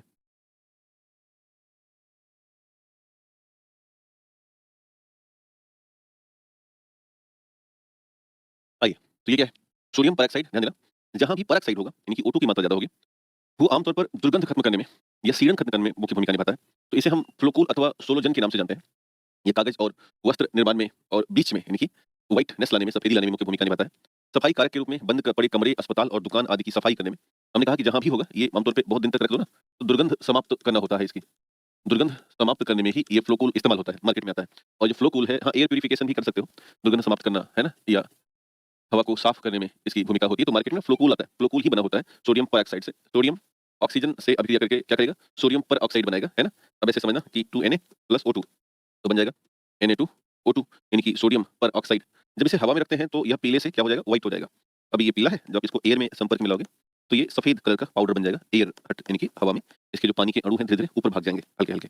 खैर, नेक्स्ट कुछ अभिक्रियाएँ हैं, इन्हें ध्यान रखना जो कि सोडियम पेरोक्साइड की है। जैसे एक है 2Na2O2। पानी से जब अभिक्रिया करेगा H2O से, तो ये बनाता है 2NaOH प्लस में ऑक्सीजन गैस निकालता है, सोडियम हाइड्रोक्साइड बनाता है। और दूसरा 2Na2O2 प्लस कार्बन डाइऑक्साइड से अभिक्रिया करेगा, ये बनाएगा 2Na2CO3 सोडियम कार्बोनेट बनाएगा और प्लस में ये ऑक्सीजन गैस निकाल रहा है। और दूसरा बस ये 2 याद रखिएगा, H2O और CO2 की अभिक्रिया, उम्मीद है यहाँ से काम बनेगा। नेक्स्ट है अगला, जिसे हम कहते हैं बोराक्स या सुहागा, या इसे कहते हैं Na2B4O7, Na2B4O7 into 10H2, तो इसे कहा जाता है बोरॉक्स या सुहागा। क्या बोलेंगे? बोराक्स या सुहागा के नाम से जानेंगे। बोरॉक्स या सुहागा, याद रखिएगा क्या क्या है इसमें, 2 सोडियम होंगे और 4 बोरान होगा, 7 ऑक्सीजन होगा। तो क्या क्या आया अभी, क्या क्या है ध्यान रखो, कितने सोडियम, सोडियम 2 है, Na2B4O7 इंटू पानी के कितने अणु हैं, 10 अणु हैं। तो मार्केट में बोराक्स या सुहागे को हम टिकनार के नाम से जानते हैं। किस नाम से? टिकनार के नाम से जानते हैं। इसका इस्तेमाल डिटर्जेंट और चमड़ा इंडस्ट्री में होता है। मिक्स करते हैं एक तरीके से कॉकरोच और चींटी आदि को मारने वाला जो हीट स्प्रे आता है ना, क्योंकि ये थोड़ा सा इसमें जहर के गुण होते हैं, हल्का से जहर के लक्षण होते हैं, इसलिए चींटी आदि के लिए पर्याप्त होता है ये, और इसका इस्तेमाल उनके हीट स्प्रे के तौर पर होता है। दूसरा, बहुत ज़्यादा अगर बर्तन गंदा है एकदम से, मतलब समझ लो स्थिति बड़ी गंभीर हो चुकी है उसकी, तो इसे साफ करने में हम बोरॉक्स या सुहागा का इस्तेमाल करते हैं। अब विषैला तो है, लेकिन इतना ज़्यादा विषैला नहीं कि मानव मर जाए। हाँ, चींटी-उटी मर सकती है, क्योंकि इसकी दुर्गंध से वो भाग जाती हैं या मर जाती हैं। काँच, मिट्टी के, चीनी मिट्टी के बर्तन और मिट्टी के जो बर्तन हैं, उनको बनाने में या उनको चमकाने में। दूसरा, ग्लास और ऑप्टिकल ग्लास के निर्माण में इसका इस्तेमाल हो रहा है। तीसरा, सोडियम कार्बोनेट का इस्तेमाल करके हम बोरेक्स या सुहागा बनाते हैं, बोरेक्स या सुहागा निर्मित करते हैं। इसका वो सूत्र याद रखिएगा, Na2B4O7। नेक्स्ट है सोडियम नाइट्रेट या NaNO3, NaNO3, या इसे कहते हैं सोडियम नाइट्रेट, अथवा इसे कई बार कहते हैं चिली साल्ट पीटर। आमतौर पे जो ये चिली और ऊपर पेरू का इलाका है, आपने देखा होगा दक्षिणी अमेरिका में जाओ तो एकदम इस तरफ चिली, नीचे चिली, ऊपर पेरू है, यहाँ पर है अटाकामा का मरुस्थल। अटाकामा का मरुस्थल है। तो पूरी दुनिया में सबसे ज़्यादा मात्रा में ये जो सोडियम नाइट्रेट है, NaNO3 है, इसका निष्कर्षण किया गया अटाकामा से, और उद्देश्य ये था कि इससे खूब दबा के उर्वरक बनाए गए। और जब उर्वरक इतने बना दिए गए, इतने ज़्यादा चिली साल्ट पीटर वहाँ से निकाल लिया गया कि वहाँ रह ही नहीं गया, खत्म हो गया, तो उधर से लोग भाग लिए। इसलिए अटाकामा के मरुस्थल में आपने पढ़ा होगा घोस्ट टाउन है, यानी वहाँ कोई रहता ही नहीं, खाली भूत रहते हैं। खैर, तो चिली साल्ट पीटर, या इसे हम कई बार पेरू के पास है तो पेरू साल्ट पीटर भी कह देते हैं, और सोडियम नाइट्रेट या क्यूबिक नाइट्रेट के नाम से भी जानते हैं। इस्तेमाल कहाँ होता है? तो मूलतः इसका ज़्यादा इस्तेमाल उर्वरक के निर्माण में किया जाता है, और आतिशबाजी, कांच यानी कि पटाखा बनाने में, और चीनी मिट्टी के बर्तन बनाने में। और दूसरा, जब स्टील को चिमकाना होता है, उसे लाइटनिंग लाना होता है, तो स्टील पर कोटिंग करने का प्रयास करते हैं, तो भी हम सोडियम नाइट्रेट या चिली साल्ट पीटर की आवश्यकता महसूस करते हैं। ये कुछ खास बात रही इसकी सोडियम की। एक और है जिसका नाम है क्रायोलाइट, ये है NaAlF6। क्या नाम है? Na3AlF6, इसको बोलते हैं क्रायोलाइट। तो क्रायोलाइट का भी इस्तेमाल कीटनाशक के तौर पर और आतिशबाजी में पीला रंग प्रदान करने के लिए करते हैं। और दूसरा, यह एक तरीके से एल्युमिनियम भी प्रदान करता है, और एल्युमिनियम चूंकि बीच में है, तो एल्युमिनियम के अयस्क के तौर पर भी मार्केट में ये प्रसिद्ध रूप में जाना जाता है। तो ये रहा सोडियम नामक धातु के बारे में जानकारी, और उसके प्रमुख अयस्कों के बारे में जानकारी, और उसके प्रमुख यौगिकों के बारे में जानकारी, और उनकी अपनी भूमिका। इतने लेवल पर हमें केमिस्ट्री के हिस्सों को समझना है। आगे देखते हैं, अगला है मैग्नीशियम। दिखने में कुछ ऐसी लगती है धातु, इसके कुछ अयस्क हैं। डोलोमाइट याद रखिएगा, MgCO3 इंटू CaCO3। तो कई बार डोलोमाइट से मैग्नीशियम भी मिल जाता है, और डोलोमाइट से कैल्शियम भी मिल जाता है, दोनों को याद रखिएगा। अगला है talc, Mg3Si4O10 into HO hold wise. Next है कार्नेलाइट, कार्नेलाइट के MgCl3 इंटू 6H2O। इसमें देखो पोटेशियम और मैग्नीशियम दोनों के निष्कर्षण हो गए। एक और है मैग्नेसाइट, MgCO3। तो अब ये आपको जो हमने 4 अयस्क बताए, इन 4 अयस्कों को यहाँ पर याद करके चलना पड़ेगा। इन्हें सोचिए, एक लिस्ट बनाइए इनकी, एक कॉपी में लिखिए और इनको याद करिए कि MgCO3 CaCO3 यानी कि दोनों मिल गया डोलोमाइट में। तो ये डोलोमाइट मैग्नीशियम का भी होगा और कैल्शियम का भी होगा। ये थोड़ा इसे चलाना वॉश, थोड़ा इसे चला। तो मैग्नीशियम भी मिला और कैल्शियम भी मिल गया। वैसे ही कार्नेलाइट है, तो इसमें देखो पोटेशियम भी है और मैग्नीशियम भी है। अब ध्यान देना, मैग्नीशियम की कुछ खास बातें भी हैं, उनको नजर में रखा जाए। जैसे नमकीन और जलीय क्षेत्र के आसपास मैग्नीशियम होते हैं, इनको हम क्षारीय मृदा धातु में शामिल करते हैं। सामान्य भाषा में इन्हें रेह कहा जाता है। क्लोरोफिल का जो मेन हिस्सा है, सेंट्रिक पार्ट होता है, उसमें मैग्नीशियम होते हैं। दूसरा, चांदी की तरह चमकने वाला एक ग्रे धातु है, पटाखों में ज्वलनशील पदार्थ के तौर पर या एक चमकदार रोशनी पैदा करता है। हवा से क्रिया करके मैग्नीशियम ऑक्साइड बनेगा, जो कि क्षारीय होता है और अम्लता से दूर करने में सहायक है। और आजकल जो फ्लैश फोटोग्राफियां चलती हैं, उन फ्लैश फोटोग्राफी में मैग्नीशियम के पाउडर का इस्तेमाल करते हैं। तो ऐसे कुछ खास बातें मैग्नीशियम की रही हैं। और मैग्नीशियम के बहुत सारे कंपाउंड्स हैं। मैग्नीशियम ऑक्साइड है, मैग्नीशियम सल्फेट है, मैग्नीशियम हाइड्रोक्साइड है, मैग्नीशियम साइट्रेट है, मैग्नीशियम सल्फेट है, मैग्नीशियम कार्बोनेट है, मैग्नीशियम सल्फेट हेप्टाहाइड्रेट है। जिनमें से कुछ के बारे में आइए देखा जाए। तो पहला है मैग्नीशियम ऑक्साइड। कौन सा है? मैग्नीशियम ऑक्साइड है, मैग्नीशियम ऑक्साइड, इसको बोलते हैं MgO। क्या बोलेंगे? MgO। अब इसे किस नाम जानेंगे? इसको मैग्नीशिया या पेरिक्लेज के नाम से बाजार में जानते हैं। जब भी आपको मैग्नीशियम ऑक्साइड खरीदना हो तो मैग्नीशिया या पेरिक्लेज के नाम से मार्केट मिलती है। चिकित्सा और ईंट भट्ठों में इसका इस्तेमाल करते हैं पाउडर के तौर पर। दूसरा, एक मेटल फ्यूम फीवर होता है, जिसको हम गैल्वो फ्लू की समस्या होती है। अक्सर जो बिल्डिंग करने वाले लोग हैं ना, ये भी मैग्नीशियम ऑक्साइड पाउडर का इस्तेमाल करते हैं बिल्डिंग को स्टेबिलिटी देने के लिए। बार-बार अपना जो बिल्डर राड होता है, उसको मैग्नीशियम ऑक्साइड में ये डुबोते रहते हैं। अब मैग्नीशियम ऑक्साइड जब ज़्यादा जलता है, तो ये बुरा असर डालता है उन लोगों में, जो उसके डायरेक्ट संपर्क में आते हैं, और उन्हें एक बुखार सी समस्या आती है, या बार-बार फ्लू बनता है, जिसको हम बोलते हैं मेटल फ्यूम फीवर या फ्लू। क्या बोलेंगे? मेटल फ्यूम फीवर या फ्लू के नाम से जानते हैं। अगला है मैग्नीशियम सल्फेट, MgSO4। ये है मैग्नीशियम सल्फेट नंबर 2 वाला, इसको बोलते हैं MgSO4। अब MgSO4 की खास बात क्या है कि इसे अंग्रेजी नमक कहते हैं, क्योंकि हल्का क्रिस्टल टाइप का दिखाई देगा, तो इसलिए नमक सा लगता है। दूसरा इसे कड़वा नमक अथवा एप्सम के नाम से जानते हैं। कपास, साबुन और पेंट इंडस्ट्री में इस्तेमाल होता है। प्रमुख पदार्थ के तौर पर रंगाई और चर्म शोधन के तौर पर रंजक के तौर पर इस्तेमाल होगा। गर्भवती महिलाओं में ना सीज़र आ जाता है, कई बार उनको झटके आते रहते हैं। वो एक तरीके से ड्यूरिंग प्रेगनेंसी सीज़र होता है, आफ्टर प्रेगनेंसी वो समाप्त हो जाएगा। तो उन्हें इस झटकों से बचाने के लिए हम MgSO4 की दवाएँ उपलब्ध कराते हैं, मैग्नीशियम सल्फेट की। कृषि में अगर मैग्नीशियम की कमी है तो इसका इस्तेमाल कर लेते हैं। मैग्नीशियम सल्फेट हेप्टाहाइड्रेट में जल के साथ और जुड़ जाते हैं कि अगर आप हेप्टाहाइड्रेट है तो MgSO4 7H2O, ये इस तरह से लिखा जाएगा। इसके बाद नेक्स्ट है मैग्नीशियम हाइड्रोक्साइड। कौन सा है? Magnesium hydroxide, MgOH whole twice, इसे कहेंगे। नंबर 3 है ये, इसे कहेंगे मैग्नीशियम हाइड्रोक्साइड। मैग्नीशियम हाइड्रोक्साइड तो एक व्हाइट पाउडर जैसा दिखाई दे रहा है। आमतौर पर जब हम ना मैग्नीशियम ऑक्साइड MgO को रिएक्शन देते हैं H2O पानी से, तो बन जाता है MgOH का होल ट्वाइस। तो वास्तव में ये जो मैग्नीशियम हाइड्रोक्साइड बना, ये कोई नया नहीं है। बस जो मैग्नीशियम ऑक्साइड था उसने ही पानी से विक्रिया कर लिया है, और पानी से विक्रिया करके वो बना दिया है मैग्नीशियम। सर याद तो होता है लेकिन भूल जाते हैं। केमिस्ट्री है, थोड़ा-सा बार-बार हमने कहा छोटे-छोटे टुकड़ों में तोड़ो इसे। जैसे आज मैं जितना पढ़ा हूँ उसको तोड़ो टुकड़ों में, 2 हिस्सों में तोड़ो और मल्टीपल टाइम्स याद रखो। तो क्या बना? मैग्नीशियम ऑक्साइड को पानी में डाला गया। अब देखो है क्या ना भैया, मूलतः ये प्रयोगशाला की विषय वस्तु है। अब हमारे पास पानी हो और मैग्नीशियम ऑक्साइड हो, उसको हम डालें और एक दिन में खाली यही पढ़ा है, मैग्नीशियम ऑक्साइड ही। तो याद हो जाएगा, बहुत सिंपल है। बट ना इस एग्जाम में, जिस एग्जाम की तैयारी कर रहे हैं, इसमें ना तो इतना मौका है, ना ही ये नाटक करने की प्रक्रिया है। इसका एक ही तरीका है कि आप इसे लिखो, मल्टीपल टाइम्स दोहराओ। अब देखो ये आप क्यों नहीं याद कर पा रहे हो? अभी जस्ट पहले थोड़ा-सा दिखाया हम आपको, हल्का-सा बैक चलूँ मैं। तो एक हमने आपको केमिकल प्रॉपर्टीज समझाई थी इनकी, और यहाँ पर देखो मैग्नीशियम किससे किया गया था? तो ये किया था हॉट वाटर से। क्या बनाया था? MgOH whole twice. तो इतना ध्यान में रखना होगा कि इनकी ऑक्सीजन से केमिकल प्रॉपर्टी रिएक्शंस, इनके पानी से केमिकल रिएक्शंस, इनका गर्म पानी से केमिकल रिएक्शंस, ये सब हमें याद रखना पड़ेगा। अब ये धीरे-धीरे जब करोगे, ज़्यादा है नहीं, 2-3 चीज़ें ही हैं। अगर आप इनको ऐसे याद कर लो तो अपने आप देखो यहाँ पे वही बात तो हम कह रहे हैं। अगर हम इधर बैक आएँ तो यहाँ पर देखो क्या हुआ, मैग्नीशियम ऑक्साइड ने हाइड्रोजन से पानी से क्रिया किया और बनाया क्या? तो बस यही कॉन्सेप्ट है कि अगर आप पहले से इसको समझेंगे या ये बात जान जाएंगे, हाँ तो या तो यार पानी से तो हाइड्रोक्साइड ही बनेगा, ऑक्सीजन से करेगा तो ऑक्साइड बनेगा, तो बस यही है। क्लोरीन से करेगा तो क्लोराइड बनेगा। तो हमने 3 ही तो आपको बताया, उन तीनों को ही आपको समझ के चलना है और जान के चलना है। खैर इसे हम कहते हैं मिल्क ऑफ मैग्नीशिया। क्या बोलते हैं? मैग्नीशिया कि थोड़ा सा पानी में घुलेगा तो दूध जैसा दिखता है। एंटासिड अथवा पेट की अम्लता, जितनी भी मार्केट में पेट की अम्लता दूर करने की दवाई आती है, पेंटोसिड डीएसआर, एंटासिड डीएसआर, है ना, सबकी सब में मिल्क ऑफ मैग्नीशिया ही इस्तेमाल होता है। या जितना भी इनो आदि आता है मार्केट में, या जितना भी गैसोफास्ट आता है, ये सब के सब बने होते हैं किसके? Magnesium, milk of magnesium, magnesium hydroxide का थोड़ा टुकड़ा ज़रूर इस्तेमाल करेंगे, है ना? बंद करना भाई, ठंडा लग रहा है तो। थोड़ा धीमा नहीं हो सकती? माँग के लाओ? मैग्नीशियम ऑक्साइड और जल की अभिक्रिया से प्राप्त होता है गोल्ड माइनिंग में, वाटर बेस्ड ट्रीटमेंट में, और गुड थर्मल कंडक्टर तो है, परंतु परंतु निम्न विद्युत चालक नहीं उतना अच्छा, ये ध्यान रखना। अगला है, इसे हम बोलते हैं magnesium carbonate MgCO3। Magnesium carbonate या MgCO3 क्या बोलेंगे? MgCO3, इसको मार्केट में बोलते हैं मैग्नीसाइड। क्या बोलेंगे? मैग्नीसाइड। सौंदर्य प्रसाधन में, टूथपेस्ट में ध्यान देना, जितना भी टूथपेस्ट आता है, जितना फेस पाउडर आते हैं, इन सब का निर्माण मैग्नीशियम कार्बोनेट से होता है। छापे खाने की स्याही बनाने में, पेट की अम्लता दूर करने में, सीमेंट और सिरेमिक्स आदि के निर्माण में हम मैग्नीशियम कार्बोनेट का इस्तेमाल कर लेते हैं। ध्यान देना, एक मार्केट में ना, इसको नोट में डाल देना कॉपी में से, कि मार्केट में एक सीमेंट बहुत फेमस है, जिसको बोलते हैं सोरल सीमेंट, या आमतौर पे इसे बोलते हैं मैग्नीशियम हाइड्रोक्लोराइड। क्या बोलेंगे? मैग्नीशियम हाइड्रोक्लोराइड बोलेंगे। तो ये भी वास्तव में मैग्नीशियम से ही मिलती है, जिसको बोलेंगे सोरल सीमेंट। नेक्स्ट जो हमारे पास मेटल है वो है कैल्शियम। देखने में लगभग लगभग कुछ ऐसा दिख रहा है, यानी कि एक चमकीला जैसा। ओके, ठीक है, नमस्ते। अब ये कैल्शियम प्राप्त करने के कुछ हमारे पास अयस्क हैं जिनको याद रखना होगा। एक है फ्लोरोस्पार, जो कि CaF2 होता है इसका सूत्र। दूसरा भी देखो डोलोमाइट याद किया गया था ना कि MgCO3 CaCO3, तो वैसे ही है, MgCO3 का होल ट्वाइस कर दिया गया। एक है फास्फोराइट CaPO4 होल ट्वाइस, और एक है चूने का पत्थर कैल्शियम कार्बोनेट, है ना। एक है जिप्सम CaCO4 2H2O, पानी के 2 अणु होते हैं। प्राकृतिक रूप में कैल्शियम दूध में, हड्डी में और अंडे के छिलकों आदि में उपलब्ध होता है। वास्तव में कैल्शियम चांदी की तरह चमकने वाली एक क्षारीय धातु है, जो ऊष्मा और विद्युत की सुचालक है, यानी कि इसमें से दोनों पार हो सकती हैं। अब देखो, अम्ल से क्रिया कर सकता है और क्या बनेगा? हाइड्रोजन गैस उत्पन्न करता है, परंतु क्षार से क्रिया नहीं करता। अल्कोहल, क्योंकि सूक्ष्म मात्रा में अल्कोहल में ना थोड़ा-सा जल होता है, तो वो जल भी बाहर निकल जाए, इसके लिए हम इस्तेमाल करते हैं कैल्शियम, है ना। क्या इस्तेमाल करेंगे? कैल्शियम। कैल्शियम के भी बहुत सारे कंपाउंड्स हैं, हाइड्रोक्साइड है, कैल्शियम क्लोराइड है, जिप्सम है, प्लास्टर ऑफ पेरिस है, ब्लीचिंग पाउडर है, कैल्शियम कार्बोनेट है, कैल्शियम साइनाइड है और कैल्शियम फास्फेट है। इस तरह से बहुत सारे कंपाउंड्स कैल्शियम के आते हैं। तो इन कंपाउंड्स में से कुछ के बारे में हम एक-एक करके समझने की कोशिश करते हैं। पहला है, इसे बोलते हैं calcium hydroxide CaOH whole twice. ये क्या है? इसे हम बुझा हुआ चूना या कास्टिक चूना या मिल्क ऑफ लाइम कहते हैं, या पिकलिंग लाइम कहते हैं। यानी कि जब आप ना कैल्शियम ऑक्साइड को, बहुत सिंपल है, ये बना कैसे? भाई इसमें आपने क्या किया, इसको बनाने में कैल्शियम ऑक्साइड लिया, इसमें डाल दिया पानी। आपको पता है कि ये अभिक्रिया क्या बनेगा? हाइड्रोक्साइड। सारी अभिक्रियाएँ क्या बनाती हैं? CaOH का होल ट्वाइस बना दिया। अब जब इसको पानी में डालें तो CaO जो है कैल्शियम ऑक्साइड, इसे हम कली चूना कहते हैं। क्या बोलते हैं? कली चूना या सूखा चूना कहते हैं। अब इस कली चूना या सूखा चूना में आपने क्या मिला दिया? पानी मिला दिया। तो ये क्या हो गया? गीला चूना हो गया। इन चूने को आपने बुझा दिया, और बुझा के क्या बना दिया? कैल्शियम हाइड्रोक्साइड बना दिया। और इसी कैल्शियम हाइड्रोक्साइड के नाम से मार्केट में एक डिब्बा बिकता है, जिसे बोलते हैं पिकलिंग लाइम। आमतौर पे ना पिकलिंग लाइम का इस्तेमाल करके फल और सब्जियों को धोया जाता है। तो कहाँ-कहाँ इस्तेमाल करें इसका?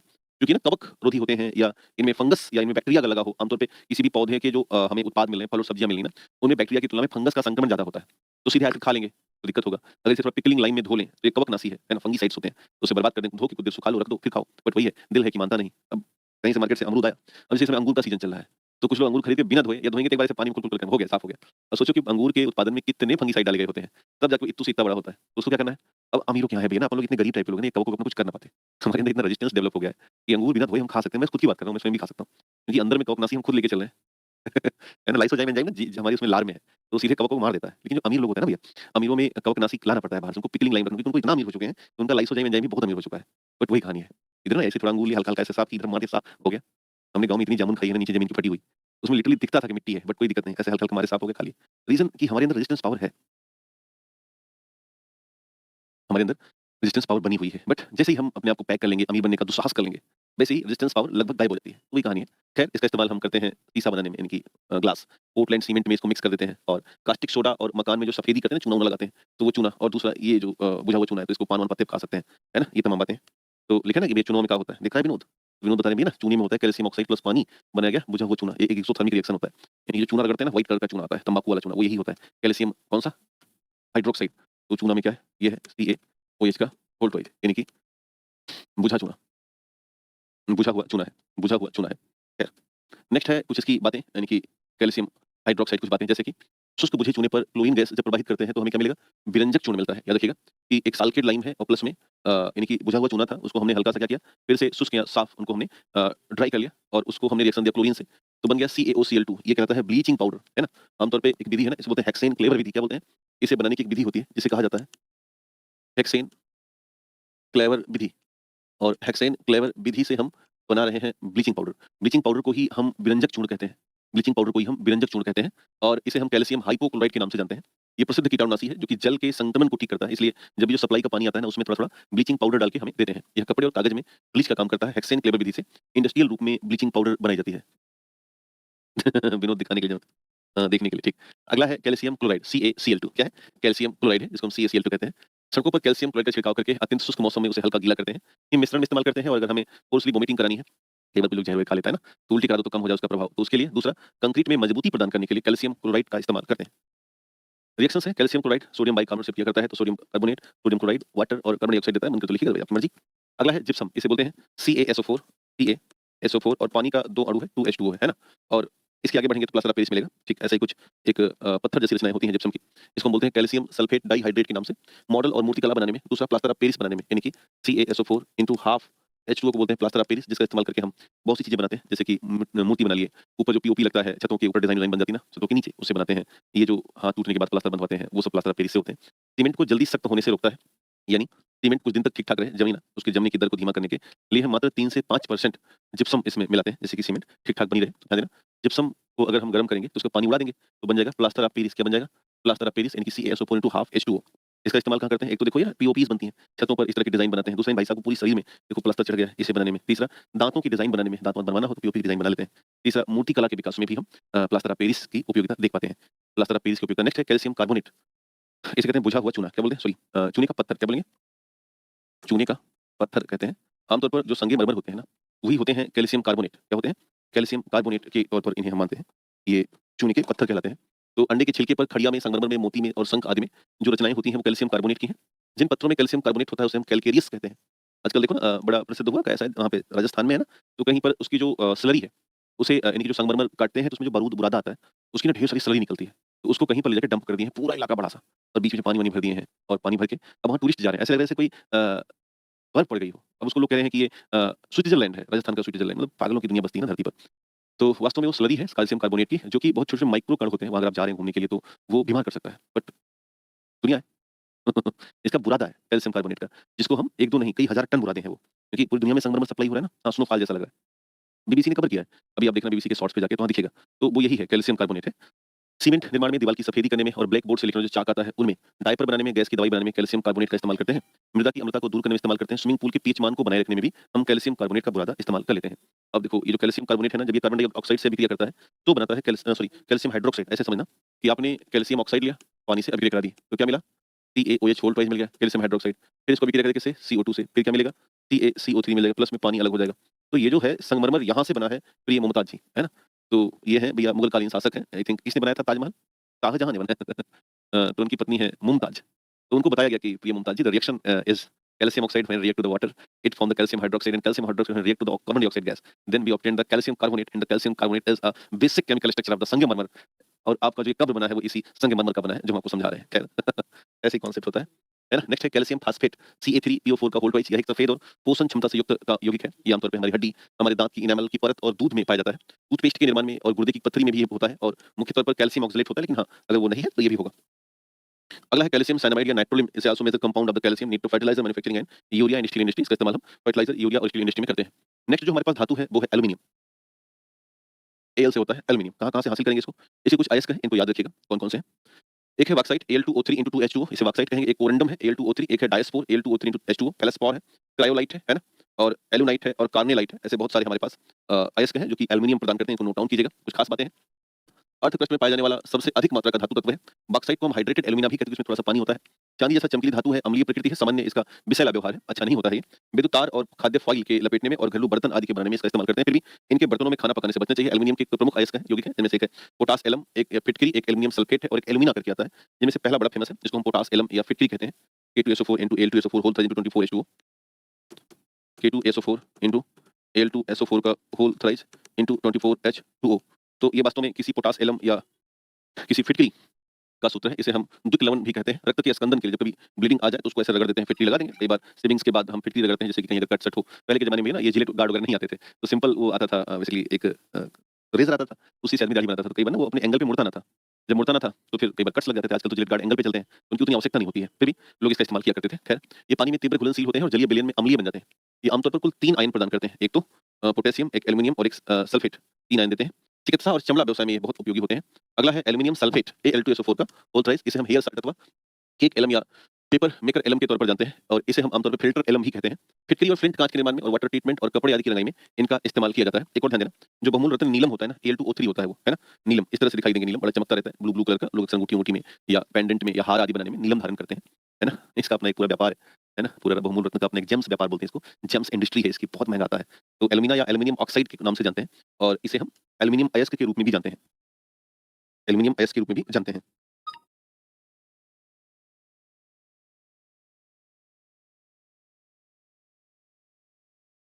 इतना लिख लीजिएगा या इस स्तर पर जानिए.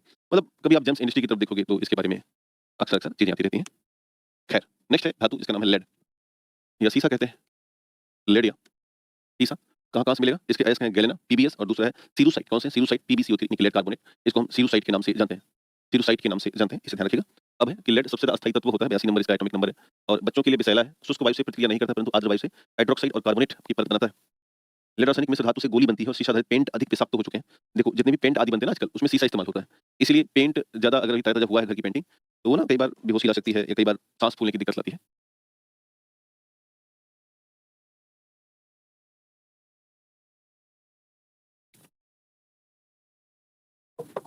खैर, तो लेड के कुछ अयस्क हैं जो यौगिक हैं, जैसे ये है Pb3O4. इसे बोलते हैं ट्राइपरमिक टेट्राऑक्साइड Pb3O4, जिसे हम आमतौर पर सिंदूर बोलते हैं. सिंदूर या तो पारे से बनता है या तो लेड से बनता है. मार्केट में 2 ही तरह के सिंदूर आते हैं, इसलिए दोनों हानिकारक हैं. कोशिश करें कि सिंदूर के पौधे भी आते हैं या हर्बल सिंदूर का इस्तेमाल करें. ऐसे सिंदूर बहुत जहर चीज होती हैं. लाल पेंट और लाल कांच के निर्माण में इसे हम केमिकल सिंदूर की संज्ञा देते हैं. और कई बार ना सोचो लेबल कितना इंसान का बदमाशी वाला हो गया. इसका इस्तेमाल करके हम हल्दी में मिलावट के तौर पर करते हैं, है ना. इसका इस्तेमाल करके हम हल्दी में मिलावट के तौर पर कर देते हैं. नेक्स्ट है लेड ऑक्साइड PbO. इसको लिथार्ज के नाम से जानते हैं और इसका 2 जगह पे इस्तेमाल है, रबर इंडस्ट्री में और बैटरी इंडस्ट्री में लिथार्ज का इस्तेमाल करते हैं. लेड में एक बड़ा शानदार सा आवश्यक चीज है जिसको बोलते हैं टेट्रा एथिल लेड. क्या बोलेंगे? टेट्रा एथिल लेड, यानी कि Pb और C2H5 C2H5 C2H5 और C2H5. तो इस तरह से हमें क्या मिला? टेट्रा एथिल लेड मिल गया. एथ मेथ, है ना, ट्राई टेट्रा. तो टेट्रा मिला 4 है और एथिल है तो 4 एथिल लेड मिल गया. इसको ना अनियंत्रित दहन को रोकने के लिए पेट्रोल में एंटी नॉकिंग एजेंट के तौर पर इस्तेमाल करते हैं. पेट्रोल में एंटी नॉकिंग एजेंट के तौर पर इस्तेमाल होता है. नेक्स्ट जो धातु है वो है कॉपर. अगली धातु का नाम है कॉपर. कॉपर के कुछ अयस्क हैं, याद रखने हैं अपन को.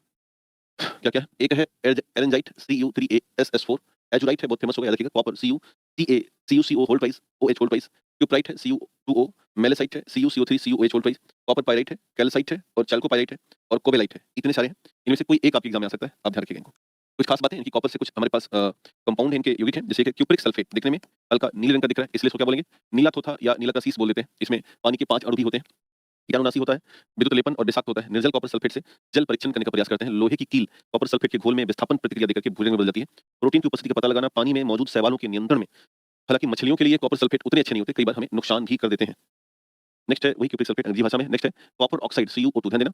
कॉपर ऑक्साइड 2 रूप में दिखेंगे आपको, एक दिखेंगे क्यूप्रस ऑक्साइड और दिखेंगे क्यूप्रिक ऑक्साइड। तो क्यूप्रस ऑक्साइड CuO2 है और क्यूप्रिक ऑक्साइड CuO है। जो क्यूप्रस ऑक्साइड होगा वो लाल होगा, हल्का लाल यानी कि ब्राउनिश लाल, और जो क्यूप्रिक ऑक्साइड होगा वो ब्राउन होगा, ब्लैक ब्राउन कलर में होगा। दोनों में बड़ा कन्फ्यूजन होता है, बट हम जो बात कर रहे हैं वो क्यूप्रस ऑक्साइड ही कर रहे हैं। इसको हम क्यूप्राइट के नाम से जानते हैं, कवकनाशी है, लाल रंग में उपलब्ध है और रंगीन कांच बनाने में इसका इस्तेमाल होता है। अगली जो हमारे पास धातु है वो Hg है, मरकरी है, पारा है। Hg हासिल करने में हम HgS यानी कि सिनेबार का इस्तेमाल करते हैं अयस्क के तौर पर, या कोलोमल करते हैं, ध्यान देना। पारा ना देखो बहुत मिश्रित अवस्था में फंसा हुआ है बीच-बीच में, यहीं से हम निकाल लेते हैं, जिसे हम सिनेबार कहते हैं, अयस्क है ये। और कोलोमल है Hg2Cl2 कहते हैं। पारा चांदी की तरह चमकने के कारण इसको हम क्विक सिल्वर के नाम से जानते हैं। अन्य धातुओं से विक्रिया करके अमलगम बनाता है, और ध्यान देना अमलगम किस रूप में किससे करता है, तो चांदी, टिन और जस्ता कॉपर से अमलगम बनाता है और इसको हम दांत में भर देते हैं। जैसे कहीं-कहीं दांत जब खाली हो जाता है उसमें काले रंग के निशान और कोड़र बन जाता है, कोनी की एक तरीके से कैविटी आ जाती है, तो उसमें हम ना पारे के अमलगम भर देते हैं। बहुत पहले, हालांकि आजकल तो उतना नहीं होता। पारा लोहे के साथ अमलगम नहीं बनता, इसलिए जब भी पारे को हमें स्टोर करना होगा, हम कहाँ स्टोर करेंगे? लोहे के पात्र में इसको रख लेते हैं। या एक प्लेटिनम टंगस्टन के साथ भी अमलगम नहीं बनता, इसे ध्यान देना है। ट्यूबलाइट में, मरकरी लैंप में, CFL में मरकरी वाष्प का इस्तेमाल करते हैं, जो कि हानिकारक होता है। चर्बी और चीनी के साथ अगर पारा मिलाएंगे तो पारा डेथ कर जाता है। सामान्य अवस्था में पारा पानी और क्षार से विक्रिया नहीं करता। थर्मामीटर में, सोने के निष्कर्षण में, सिंदूर के निर्माण में, कीटनाशी निर्माण में इस्तेमाल होता है पारे का। यह विद्युत और ऊष्मा का अच्छा सुचालक है। इसको हम लोगों ने पहले भी जानकारी में हासिल किया हुआ है। उम्मीद है यहाँ तक बातें आपकी समझ में आएंगी। बहुत सालों से या कई वर्षों में पारे की विषाक्तताएं दुनिया में प्रभावित की हैं। जैसे जापान में एक मिनीमाता नामक रोग आया, तो वास्तव में वो पारे Hg की विषाक्तता थी। Hg की विषाक्तता थी। एक और आया ओंटारियो में, इसे मिनीमाता डिसीज अलग से नाम दिया गया, ओंटारियो मिनीमाता कहा गया। ये भी पारे की विषाक्तता थी। एक और बीमारी आई जिसको मैड हैटर डिसीज कहा गया, ये भी पारे की विषाक्तता से है। तो 3 बीमारियां पारे की वजह से बाजार में, इनकी वैश्विक लेवल पर बड़ी प्रसिद्ध हुई हैं। मिनीमाता, ओंटारियो मिनीमाता और mad Hatter disease. Mad Hatter disease है ना, ये ध्यान रखिएगा। पारे के कुछ कंपाउंड्स हैं जो एग्जाम में आ सकते हैं, जैसे मर्क्यूरिक क्लोराइड HgCl2, इसे हम कोरोसिव सब्लिमेट के नाम से जानते हैं। कीटाणुनाशी और सर्जिकल उपकरणों को साफ करने में कोरोसिव सब्लिमेट के बहुत सारे डिब्बे आते हैं मार्केट में। नेक्स्ट है मर्क्यूरस क्लोराइड Hg2Cl2, कैलोमल के नाम से जानते हैं, औषधि और कैलोमल इलेक्ट्रोड के तौर पर इस्तेमाल होता है। और एक लास्ट है क्यूप्रिस सल्फाइड HgS, यही वास्तव में बर्मिलियन कहलाता है, और कई बार ना इसका भी इस्तेमाल करके सिंदूर बनाते हैं। तो सिंदूर में दो बना, एक ट्राइपैमिक टेट्राऑक्साइड या वो सिंदूर कहलाया, लेड टेट्राऑक्साइड वो भी सिंदूर है, और HgS यानी कि मर्क्यूरस सल्फाइड भी लाल रंग का रवेदार ठोस है, इसलिए इसको हम सिंदूर के तौर पर मार्केट में लाते हैं। और दोनों के दोनों अच्छे नहीं है, हानिकारक है, ये हमें ध्यान रखना है। जस्ता है नेक्स्ट हमारे पास, जस्ते के यानी कि जिंक है। जिंक के कुछ और हैं, जैसे एक है स्पेरेलाइट या जिंक ब्लेंड बोलते हैं, जेडएनएस। एक और है जिसे हम कैलामाइन या जिंक कार्बोनेट या स्मिथ स्टोनाइट के नाम से जानते हैं, और जिंक स्पार बोला जाता है उसे, जिंक कार्बोनेट भी कहते हैं। एक जिंकाइट है जेडेनो, और एक फ्रैंकिलाइट है जिसको हम JnFeO4 के नाम से जानते हैं। इन्हें ध्यान रखना है, ये और है, काफी महत्वपूर्ण है। लोहे पर जंग से बचने के लिए उस पर एक जस्ते की परत चढ़ाई जाती है, जिसको हम गैल्वेनाइजेशन या गैल्वेनीकरण के तौर पर जानते हैं। जिंक का इस्तेमाल घाव भरने में और रक्त का थक्का बनाने में और प्रतिरक्षी कार्यों में मुख्य तौर पर इस्तेमाल होता है। जिंक सल्फेट को हम सफेद कसीस कहते हैं, क्योंकि ये व्हाइट कलर में होता है, याद रखिएगा। कुछ अयस्क हैं जिंक के, जिनमें से एक बहुत फेमस है, जिंक ऑक्साइड, ध्यान देना। इसको हम फिलासफर ऊल या दार्शनिक ऊल कहते हैं, फिलासफर या दार्शनिक ऊल कहते हैं, तो जिंक व्हाइट के नाम से आता है, ध्यान देना। जितने भी त्वचा के ऑइंटमेंट्स आते हैं, मलहम आते हैं, वो सारे के सारे मलहम या क्रीमें जिंक ऑक्साइड मिक्सचर बनाती हैं। तो बेबी पाउडर में, डायपर में, कृत्रिम दांत बनाने में, सनस्क्रीन बनाने में, सिगरेट की फिल्टर पीछे वाली बनती है इससे, और त्वचा के जितने भी मलहम होते हैं वो सारे के सारे जिंक ऑक्साइड ऑइंटमेंट के नाम से जाने जाते हैं। तो इतना सिंदूर हानिकारक है, तो इसे अब लगाने में महिलाएं सोचेंगी। हाँ है, बट वही हाल है कि हमारी अम्मा भी तो लगाती हैं, उनको आप समझा नहीं सकते ना बेटा। आजकल की जो बच्चियां हैं वो थोड़ा कम लगाती हैं, तो जो पुरानी महिलाएं हैं वो बड़ा क्रिटिसाइज करती हैं, हाँ सिंदूर ही नहीं लगाती है। तो जैसे हमारी पत्नी है बिहार से, नहीं तो यहाँ से लगाती हैं पूरा का पूरा। हम लोग यूपी से हैं, यूपी में ना खाली इधर ही लगा लेते हैं, इतने से काम चला लेते हैं। तो हमारी माँ बड़ी खुश रहती है, कहती हैं ऐसी ऐसी बहू पा गई हैं, जो परंपराओं का निर्वाहन कर रही है पूरा का पूरा।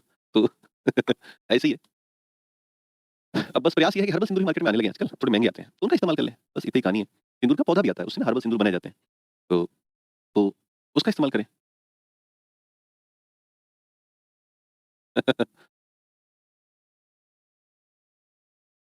हाँ, ऐसा ही है। अब जो हमारी परंपराएँ हैं, और वो परंपराएँ बहुत बुरी नहीं है, तो उसको फॉलो करें, क्योंकि हमारे जो सीनियर लोग हैं, जो हमारे बुजुर्ग हैं, उनको भी तो ध्यान में रखना है ना, कि भाई उनको बुरा ना लगे। हाँ, Bihari girls are the best in the world, बहुत प्यारी होती हैं। वो परंपराओं का बहुत निर्वहन करती हैं, उन्हें बहुत शानदार भोजन बनाने आता है, बहुत प्यारी होती हैं, और आपके माता-पिता का बेहद ख्याल रखती हैं, आपका सम्मान रखती हैं, है ना? तो हम भी उनका सम्मान रखते हैं, तो बहुत प्यारी बच्चियाँ होती हैं बिहार की। तो आजकल पेंसिल और सिंदूर भी आ गया है। हाँ, आने दीजिए। अब आपको मेरी सलाह है, हर्बल सिंदूर यूज़ करें, कैट पॉइंट की तरफ लौटते हैं। जिंक ऑक्साइड जब कार्बन डाइऑक्साइड से कार्बन से विक्रिया करती है, तो ये बनाती है कार्बन मोनोऑक्साइड गैस प्राप्त होता है, जो कि हानिकारक है। अगला है प्लैटिनम, है ना? पीटी। और प्लेटिनम एक ही प्रमुख इसका अयस्क है, जिसको बोलते हैं स्पेरिलाइट। क्या बोलते हैं? स्पेरिलाइट या प्लेटिनम आर्सेनाइड बोलते हैं, PtAH2 के नाम से जानते हैं। प्लेटिनम को कई बार सफेद सोना कहते हैं, हालांकि मुख्य तौर पर सफेद सोना नहीं है। जंग लगने के प्रति अत्यंत प्रतिरोधी है, इसे नोबल धातु की संज्ञा दी जाती है।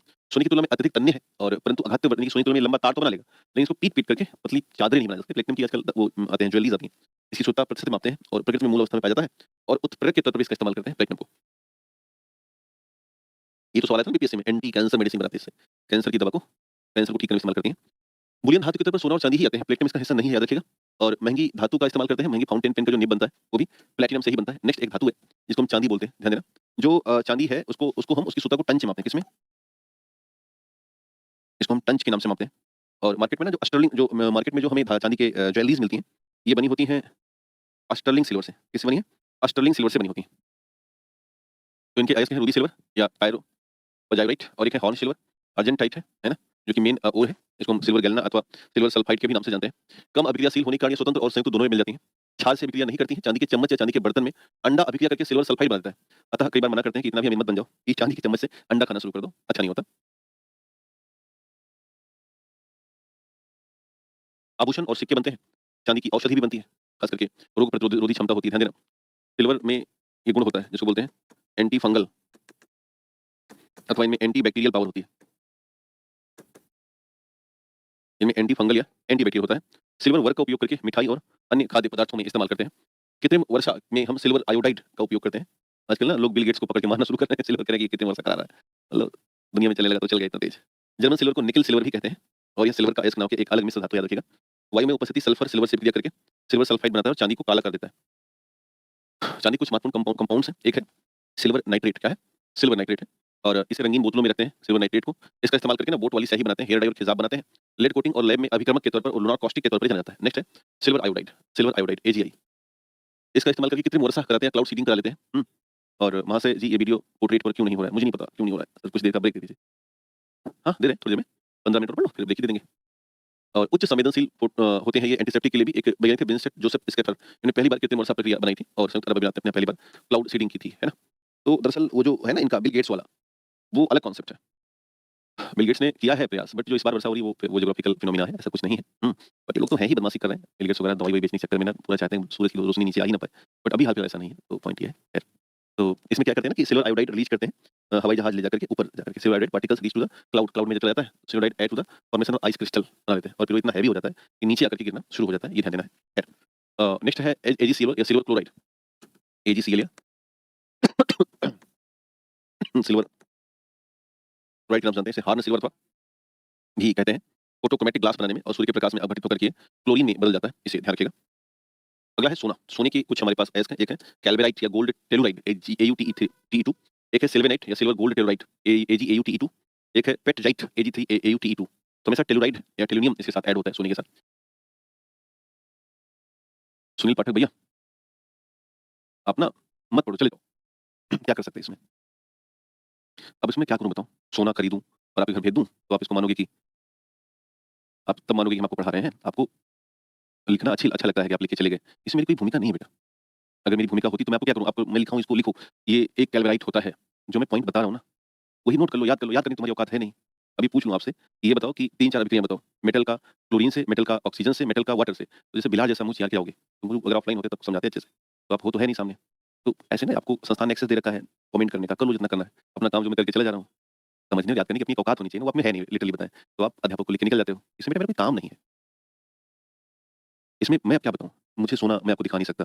कैल्वेराइट मैं आपके सामने ला नहीं सकता। मेरा काम केवल आपको एक तरीके से डेटा दे देना है। केमिस्ट्री ऐसे ही पढ़ी जाती है। क्योंकि आपने कभी जीवन में पढ़ा ही नहीं ना इसको, तो क्या करोगे? वैसे ही है, छात्र हैं ये, इनमें अब क्या ही भूमिका है। दसवीं की गलती नहीं है। इनकी इच्छा क्या पता है? इनकी इच्छा है कि मैं एक तरीके से लिखाऊँ। कोई मतलब नहीं है लिखने से। आप घर बैठो, लिखो इसको, आज जाओ और लिख करके पूरा 2-4-10 बार रिपीट कर दो। याद कर लो, काम खत्म हुआ इसका। और भी विषय उस पे वर्कआउट करो। इसको नाटक करें इसमें हम। कहाँ गए पाठक जी? बता नहीं रहे। तीनों सवाल हमारा।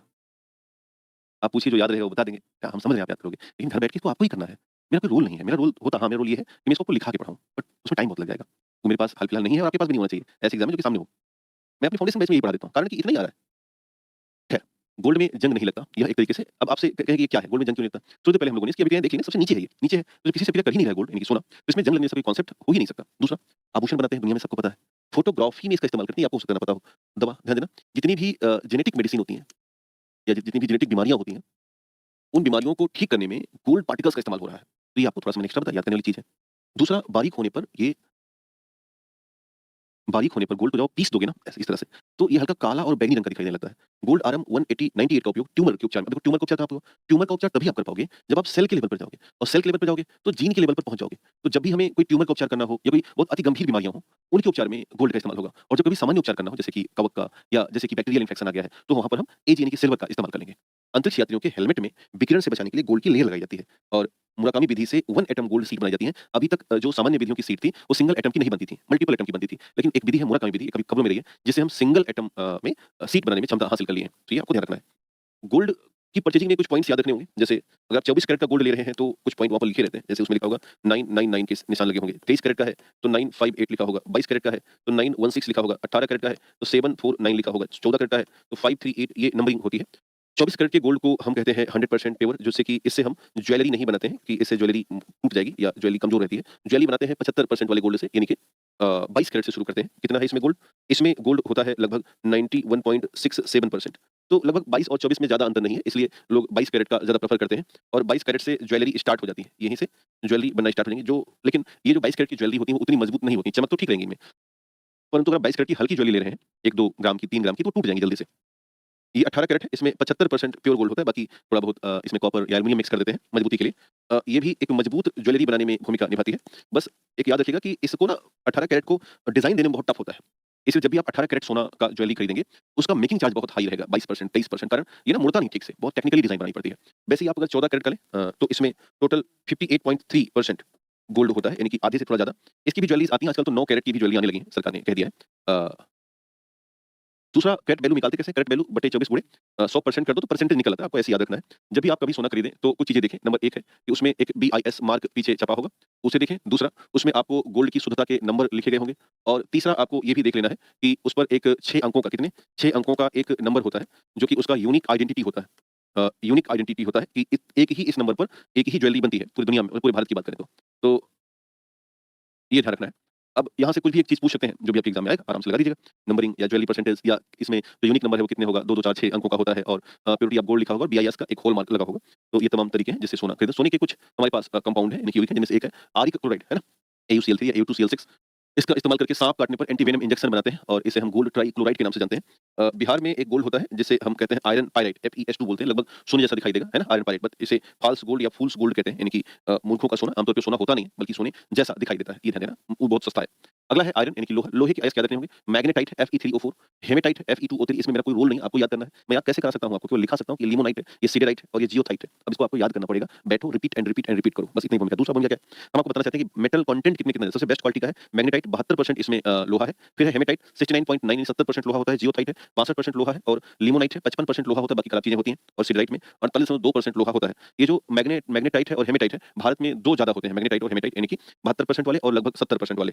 लोहे की कुछ खास बातें हैं, ध्यान रखिएगा। स्टेनलेस स्टील में आयरन कितना होगा? आयरन 69 होता है और क्रोमियम 11 से 17% होगा और निकल होता है 10 से 11%, carbon 0.08%, silicon, sulphur, phosphorus, molybdenum भी थोड़े-थोड़े स्टेनलेस स्टील में डाले जाते हैं। इसके अलावा 18/8 स्टेनलेस स्टील होते हैं, इसमें 18 क्रोमियम और 8 निकल होगा, बाकी आयरन होगा। इनवार स्टील है, निकल 36, स्टील 64 और बाकी इसमें मुख्य तौर पर स्टील है तो स्टील में लोहा भी होगा और मैग्नीज स्टील है, Mn मैग्नीज इसमें 10 से 13 है, बाकी लोहा है, थोड़ा-सा इसमें कार्बन है। इनकी परसेंटेज आपसे पूछे जा सकते हैं, ध्यान रखिएगा। लोहे में एक प्रसिद्ध कंपाउंड है फेरस सल्फेट, इसे हम हरा कसीस या हरा विट्रियोल भी कहते हैं। लोहे की कमी को जो दूर करने की गोलियां आती हैं, वो हरे कसीस से बनी होती हैं।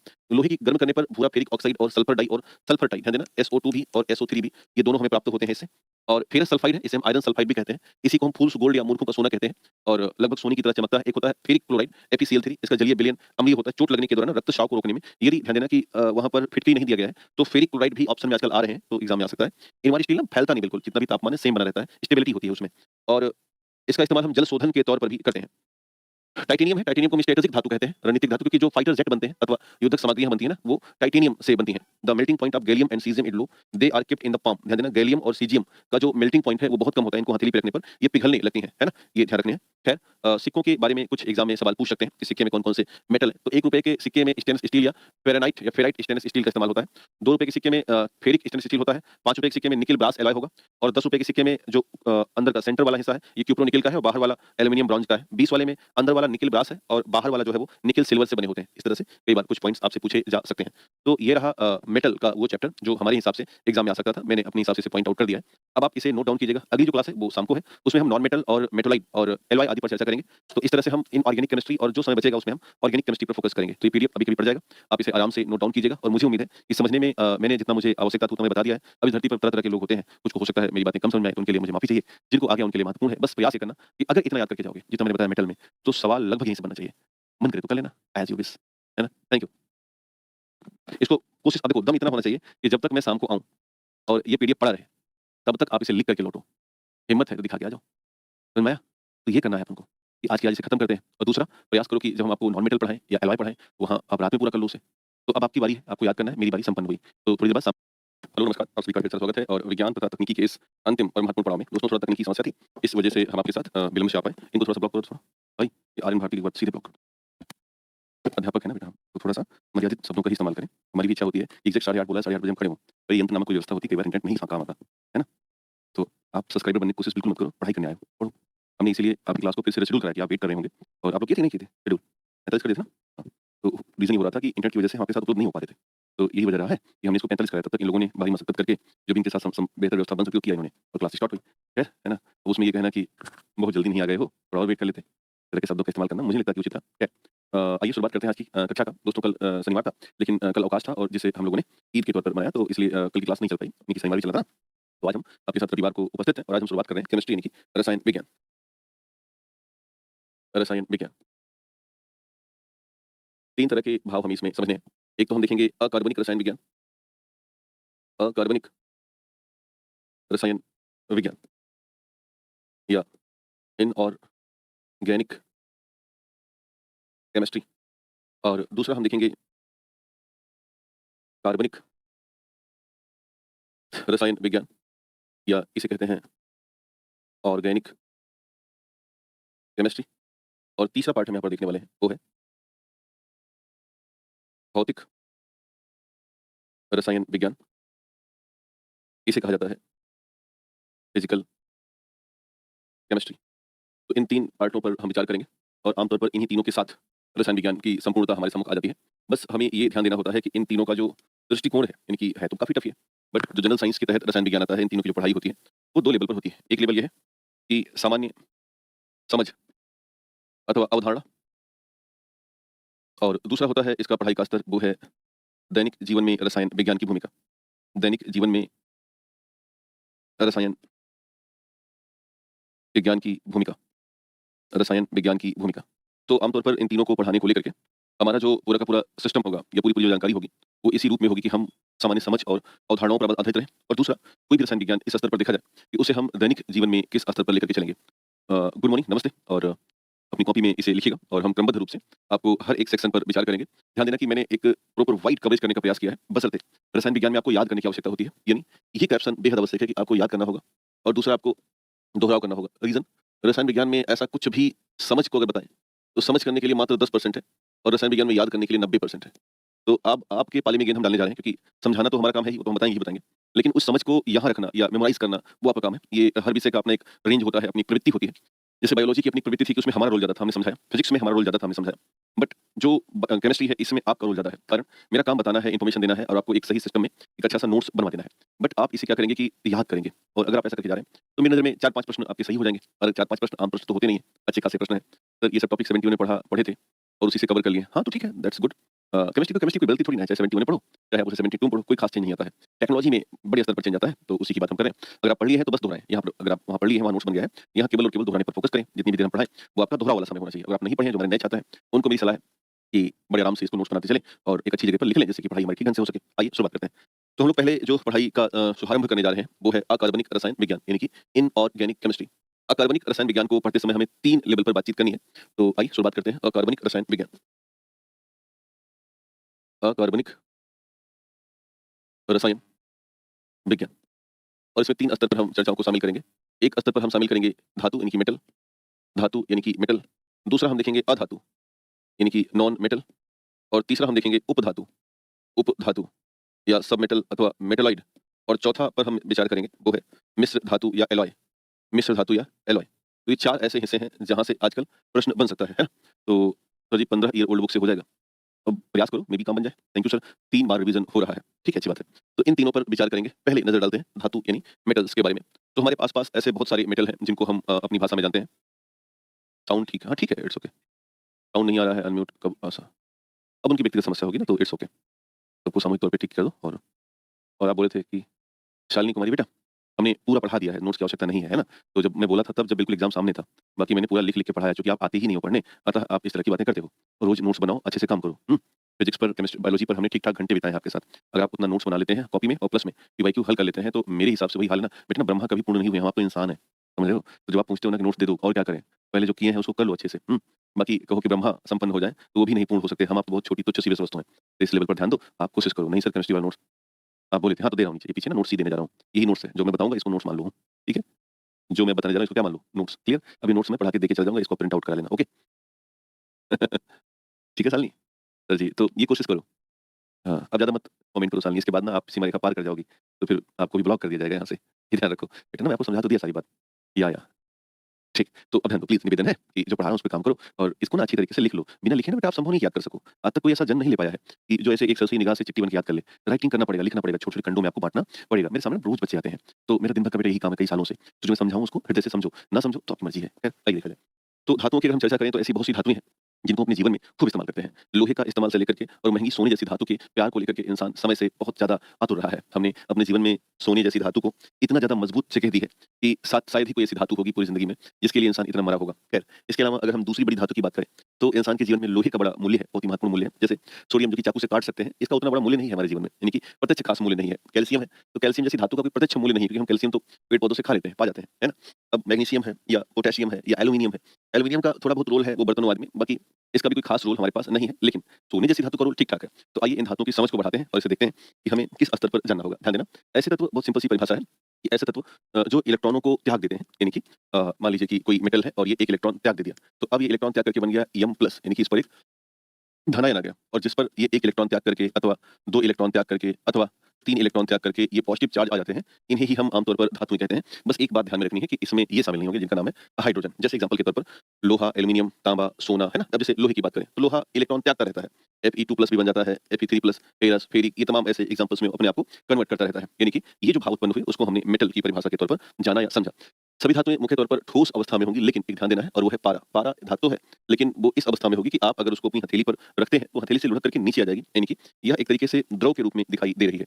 अब ध्यान देना कि कुछ फिजिकल प्रॉपर्टीज़ होती हैं धातुओं की, यानी कि धातुओं के कुछ भौतिक गुणों की हम बातचीत करते हैं, जैसे कि सभी धातुओं में ना चमक होती है और जितना ज़्यादा धातुओं को रगड़ा जाएगा, उतना ही ज़्यादा इलेक्ट्रॉन उत्तेजित होते हैं और जितना ज़्यादा इलेक्ट्रॉन उत्तेजित होते हैं, उतनी ही ज़्यादा धातुओं में चमक आने लगती है। तो सभी धातुओं में एक मेटालिक चमक होती है और इस मेटालिक चमक के पीछे का जो रीज़न है, इस तरह से आप देखिए धातु को ऐसे रगड़ दीजिए तो उसके इलेक्ट्रॉन बाहर आ जाते हैं। इलेक्ट्रॉन का बाहर आना ही उनको एक तरीके से धात्विक चमक प्रदान करने की व्यवस्था देता है। दूसरा, धातु में आघात्य वर्धनीयता होती है, अर्थात सभी धातुओं को ना हथौड़े से पीट कर उन्हें पतली चादरों में बदला जा सकता है। लेकिन कुछ खास बात है कि चांदी और सोना, यदि आप इनको पीटोगे तो ये पतली चादर ज़्यादा बनाएँगी, परंतु मरकरी देखो तो द्रव है। एंटीमनी और जिंक यानी जस्ता और आर्सेनिक, ये ऐसी धातुएँ हैं जो अपवाद हैं, यानी कि एंटीमनी, जिंक और जस्ता आदि को पीट करके आप चादर नहीं बना सकते, टूट जाएँगी, या ये लिक्विड में है पारा तो कोई चांस ही नहीं बन रहा है।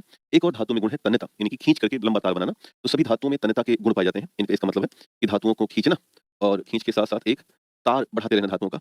तो ये लगभग होता है, जैसे अब मान के चलना कि सोना है, चांदी है, इन सब में एक लंबा तार बनाने की क्षमता होती है। परंतु याद रखिएगा पारा और जस्ता 2 ऐसे महत्वपूर्ण पॉइंट्स हैं जिनको हम अपवाद के रूप में जानते हैं, यानी कि इनकी जो ड्यूक्टिलिटी है वो नहीं होगी। भाई कॉमन सी बात है, जस्ता खींचेंगे तो टूट जाएगा और पारा लिक्विड है तो कोई खींचने का चांस बनता ही नहीं है। दूसरा, धातुएं सामान्य तौर पर विद्युत और ऊष्मा की सुचालक होती हैं। अब इसमें पारा भी शामिल है, यानी पारा में भी ये भाव उत्पन्न है, भले ही वो लिक्विड स्टेज में है उससे कोई मतलब नहीं है, बट वो विद्युत और ऊष्मा की अच्छी खासी सुचालक मानी जाती है। एक और बात ध्यान देना, धातुएं आमतौर पर मजबूत और कठोर भी होती हैं। आमतौर पर कुछ धातुएं ऐसी हैं जो कम मजबूत हैं, जैसे भाई अब सोडियम है तो उसको आप चाकू से काट दो, पारा है, लिक्विड है, तो ऐसी स्थिति में कोई ऐसा कॉन्सेप्ट नहीं है ना? तो ये हमें ध्यान में रखना है। जैसे हमने यहाँ पर देखा कि मैलेबिलिटी के बारे में, तो मैलेबिलिटी का मतलब है कि सोने का एक तरीके से बिस्किट है जिसको पीट करके हमें पतली चादर में कन्वर्ट कर देना है, तो इसी को हमने मैलेबिलिटी कहा जो आपके सम्मुख है। अब ध्यान देना, ये तो धातुओं के कुछ ऐसे गुण रहे, देखा होगा कि धातुओं को पीट करके जब हम पतली चादर बनाते हैं, तो कई बार ना जैसे अब सोचो कि जो चांदी के वर्क्स आते हैं जिनको मिठाई पर लगाते हैं, या सोने की भी मिठाइयाँ आती हैं, सोने के वर्क होते हैं, उनको भी मिठाई पर लाके चिपका देते हैं। तो अब इसका मतलब क्या है कि कुछ धातुएँ खाई भी जा सकती हैं। भई अब देखो एल्यूमीनियम की फॉइल होती नहीं है जिन पे हम रोटी लपेटते हैं, तो उनको इतना पतला बनाया है पीट करके कि अब वो कई अलग-अलग चीज़ों में इस्तेमाल हो जाती हैं। तो ये कुछ धातुओं के फिजिकल प्रॉपर्टीज़ रही हैं, फिजिकल गुण रहे हैं, है ना? सुनिएगा और समझिएगा और अच्छे से कॉपी में नोट डाउन कर लीजिएगा। मैं फिर से बता रहा हूँ, जितना मैटर हम आपको देने जा रहे हैं that's enough for a EDO, full enough for a EDO. बशर्ते आप इसे खंडों में तोड़िए। जैसे आज मैं आपको तकरीबन 6 घंटे पढ़ाने वाला हूँ, अभी का और शाम का मिला करके। बट इन 6 घंटों में ये मान के, हाँ, काजू-कतली पे लगाते हैं। इन 6 घंटों में ये मान के चलना कि आपको मैं लगभग इतना पढ़ाऊँगा, जितना कि आप सप्ताह भर में याद करेंगे, थोड़ा-थोड़ा उसको हिस्सों में डिवाइड करेंगे, क्योंकि आपके पास और भी विषय तो होंगे जिनको आप दोहरा रहे होंगे। तो यही मेरी सलाह है। उम्मीद है कि आप इसे खंडों में तोड़ेंगे, समझेंगे और आगे बढ़ेंगे। बाकी जिनमें ओवर कॉन्फिडेंस है भैया, तो पद तो खाली 700-800 900 ही है ना, बाकी सबके लिए तो पद है भी नहीं ना। As you wish as you want. तो क्या वो असली सोना? हाँ, असली सोना होता है। असली चांदी होता है जो उसपे काजू कतलिया पे लगा रहता है ना, वो चांदी को पीट-पीट करके पतला बना देते हैं। तो वो आपको खिलाते हैं, सोना, चांदी, च्यवनप्राश खाओ आराम से, है ना, ताकत बढ़ाओ। खैर, तो धातुओं के कुछ केमिकल गुण हैं, रासायनिक प्रॉपर्टीज़ हैं जिनको ध्यान देना। जैसे कुछ धातु जैसे पोटेशियम, सोडियम, मैग्नीशियम आदि बाह्य कक्षा के इलेक्ट्रॉन त्याग करके क्या बन जाती हैं? धनात्मक आयन बन जाती हैं। अब जैसे पोटेशियम है, इलेक्ट्रॉन त्यागा और K+ बन गया। जैसे सोडियम है और सोडियम ने अपना एक इलेक्ट्रॉन त्यागा और Na+ बन गया। जैसे मैग्नीशियम है, मैग्नीशियम ने 2 इलेक्ट्रॉन त्यागा, Mg2+ बन गया, ठीक है? जैसे कैल्शियम है, कैल्शियम ने 2 इलेक्ट्रॉन त्यागा, Ca2+ बन गया। तो इस तरह से जहाँ भी धनात्मक आयन बन रहे हों, वो बहुत ही स्पष्ट तरीके से धातु जैसा व्यवहार दर्शाएँगे। नेक्स्ट की अगर बात करें और क्या प्रॉपर्टी है, तो वो है कि ऑक्सीजन के साथ यह क्रिया करके बनाती है धातु ऑक्साइड, और जब ये धातु ऑक्साइड बनाती हैं, तो इनकी जो प्रवृत्ति है वो क्षारीय होगी। कैसी होगी? क्षारीय प्रकृति प्रदर्शित करती हैं। बहुत सिंपल से कुछ हमारे पास रिएक्शंस हैं, इनको ध्यान में रखना है। जैसे जब ये सोडियम से रिएक्शन करती हैं, सोडियम और ऑक्सीजन, यानी कि जब सोडियम धातु ऑक्सीजन से रिएक्शन करेगी, तो ये Na2O यानी कि सोडियम ऑक्साइड बनाएगी। क्या बना देगी? ये कहलाएगा सोडियम ऑक्साइड। और ये जो सोडियम ऑक्साइड बना हुआ है, यह एक तरह का क्षारीय धातु है, यानी कि एक तरीके से बेसिक मेटल है। दूसरा, जब ये पोटेशियम ऑक्सीजन से क्रिया कर रहा है, तो पोटेशियम ऑक्साइड बन रहा है, कैल्शियम कर रहा है, तो कैल्शियम ऑक्साइड बन रहा है, मैग्नीशियम कर रहा है, तो मैग्नीशियम ऑक्साइड बन रहा है, जिंक कर रहा है, तो जिंक ऑक्साइड जैसी व्यवस्थाएं हो रही हैं। यानी कि इस तरह से ऑक्साइड बन रहा है, यानी धातु ऑक्साइड बन रहा है। ध्यान में रखना है कि ऑक्सीजन से क्या बनेगा? धातु ऑक्साइड बनेगा, और प्रॉपर्टी कैसी होगी? क्षारीय। अब ये याद रखना है कि किससे बहुत फास्ट रिएक्शन करेगा, किससे स्लो करेगा, और किससे हमें ये ध्यान देना है अलग-अलग। तो अभी हम थोड़ी देर बाद आपको धातुओं की क्रियाशीलताएं बता देंगे। जैसे अब एल्यूमीनियम है, मान लेते हैं कि एल्यूमीनियम है और वो ऑक्सीजन से क्रिया कर रहा है। तो एल्यूमीनियम अगर ऑक्सीजन से क्रिया कर रहा है, तो ये बहुत फास्ट अभिक्रिया होगी, इसे याद रखिएगा। हमें ना इंडिविजुअल याद करने पड़ेंगे कि हम आपको ना बहुत बेसिक केमिस्ट्री तो पढ़ा नहीं रहे कि आपको हम तरीके समझा दें। बस इतना ही ध्यान रखना कि इंडिविजुअल याद रखना है हमें। दूसरा, अगर हम Zn यानी कि जस्ते से ऑक्सीजन की अभिक्रिया करा दें, ये भी बहुत फास्ट अभिक्रिया होती है।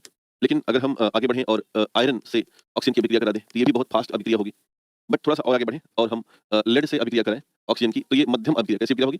मध्यम अभिक्रिया मानेंगे। अगर हम टिन से ऑक्सीजन की अभिक्रिया कराएँ, तो ये धीमी अभिक्रिया मानी जाएगी। और इसके अलावा यदि हम कॉपर से ऑक्सीजन की अभिक्रिया कराएँ, तो ये भी एक तरीके की धीमी अभिक्रिया मानी जाएगी। तो कई बार हमें इसके फास्ट और स्लो चीज़ें भी पूछी जाती हैं कि कब धीमा होगा और किसके साथ तेज़ होगा। बस कहानी ये है कि जो मोस्ट रिएक्टिव मेटल्स होते हैं वो बहुत फास्ट रिएक्शन करेंगे, और जो लेस रिएक्टिव मेटल्स होते हैं वो बहुत धीमा रिएक्शन करेंगे। अभी थोड़ी ही देर बाद हम आपके साथ स्लो और फास्ट वाले जो मेटल्स हैं उनकी हम चर्चा कर देंगे। खैर, तीसरी जो खास बात है वो ये है कि धातुएं क्लोरीन से भी क्रिया करती हैं, और ये क्लोराइड नामक एक शानदार सा यौगिक बनाती हैं। जैसे आपको दुनिया को पता है, एक बड़ा सिंपल सी धातु है सोडियम, और ये क्लोरीन से भी क्रिया करके सोडियम क्लोराइड NaCl बना ली। तो इस तरह से आप कह सकते हो क्या बन गया? सोडियम क्लोराइड बन गया। जैसे पोटेशियम है, क्लोरीन से भी क्रिया की तो क्या बनाया? पोटेशियम क्लोराइड, या इसे बोलते हैं सिल्वाइट। क्या बोलते हैं? सिल्वाइट कहते हैं। देखो सिल्वाइट वगैरह का देखो, तो अभी आजकल बहुत शॉर्टेज आ गया, मिडल ईस्ट में युद्ध हो रहा है, दरअसल इसका इस्तेमाल करके हम उर्वरक बनाते हैं, उधर से मंगाते थे सिल्वाइट आदि। तो इसलिए अब भारत को यूक्रेन से भी आता था, तो भारत को सिल्वाइट को लेकर के रिस्क टेक्निकल हो गया है। खैर, अगर मान के चलो कि लोहा है, Fe है, तो Fe है, क्लोरीन से अभिक्रिया कर दिया, तो बना दिया क्या? FeCl2, FeCl2 बना दिया। कैल्शियम है, तो क्लोरीन से अभिक्रिया कर दिया, तो क्या बना? Calcium chloride CaCl2। मैग्नीशियम है, क्लोरीन से अभिक्रिया कर दिया, तो क्या बना दिया? Magnesium chloride MgCl2। तो इस तरह से हमें ये जो एग्जांपल्स हैं, उन्हें हमें ध्यान में रख कर के चलना है, और ये बताते हुए चलना है कि कौन कब कैसे अभिक्रिया कर रहा है और क्या रासायनिक भाव उत्पन्न होने वाले हैं। खैर, इसके बाद अगर तीसरा देखें, तो चांदी और सोने जैसी धातुएं तनु अम्लों से अभिक्रिया नहीं करती। क्यों नहीं करती? अब आप घर पे लिखना, पीडीएफ आपको मिल जाएगा, है ना? क्यों नहीं करती? क्योंकि ये ना बहुत कम रिएक्टिव धातुएं में मानी जाती हैं, इसलिए तनु अम्लों से इनमें अभिक्रिया नहीं होती। कारण ये हाइड्रोजन की तुलना में बहुत कम अभिक्रियाशील होती हैं। ऐसे समझना ये। तो अब मैं एक क्रम आपको याद करा दे रहा हूँ। ये हाइड्रोजन है ना, इसके ऊपर की जो धातुएं हैं, sodium, potassium, calcium, magnesium, aluminium, zinc, लोहा, ये सब अधिक क्रियाशील धातुएं होती हैं। ये सब अधिक क्रियाशील धातुएं होती हैं। और अगर हम इसके नीचे जाएँ, इनकी हाइड्रोजन के नीचे जाएँ, यहाँ पर, तो ये मिलेंगी कॉपर, Ag, Au, प्लेटिनम। ये जो धातुएं होती हैं, ये निम्न अभिक्रियाशील होती हैं। निम्न अभिक्रियाशील होती हैं। तो हमने ना एक अपना सेटअप बना रखा है केमिस्ट्री में, और वो ये है सेटअप। मसलन हाइड्रोजन, ये हाइड्रोजन के ऊपर हो, जितना ऊपर होते जाओगे उतना ही फास्ट रिएक्टिव रहोगे, यानी कि बहुत ज़्यादा तीव्र अभिक्रिया करेंगे।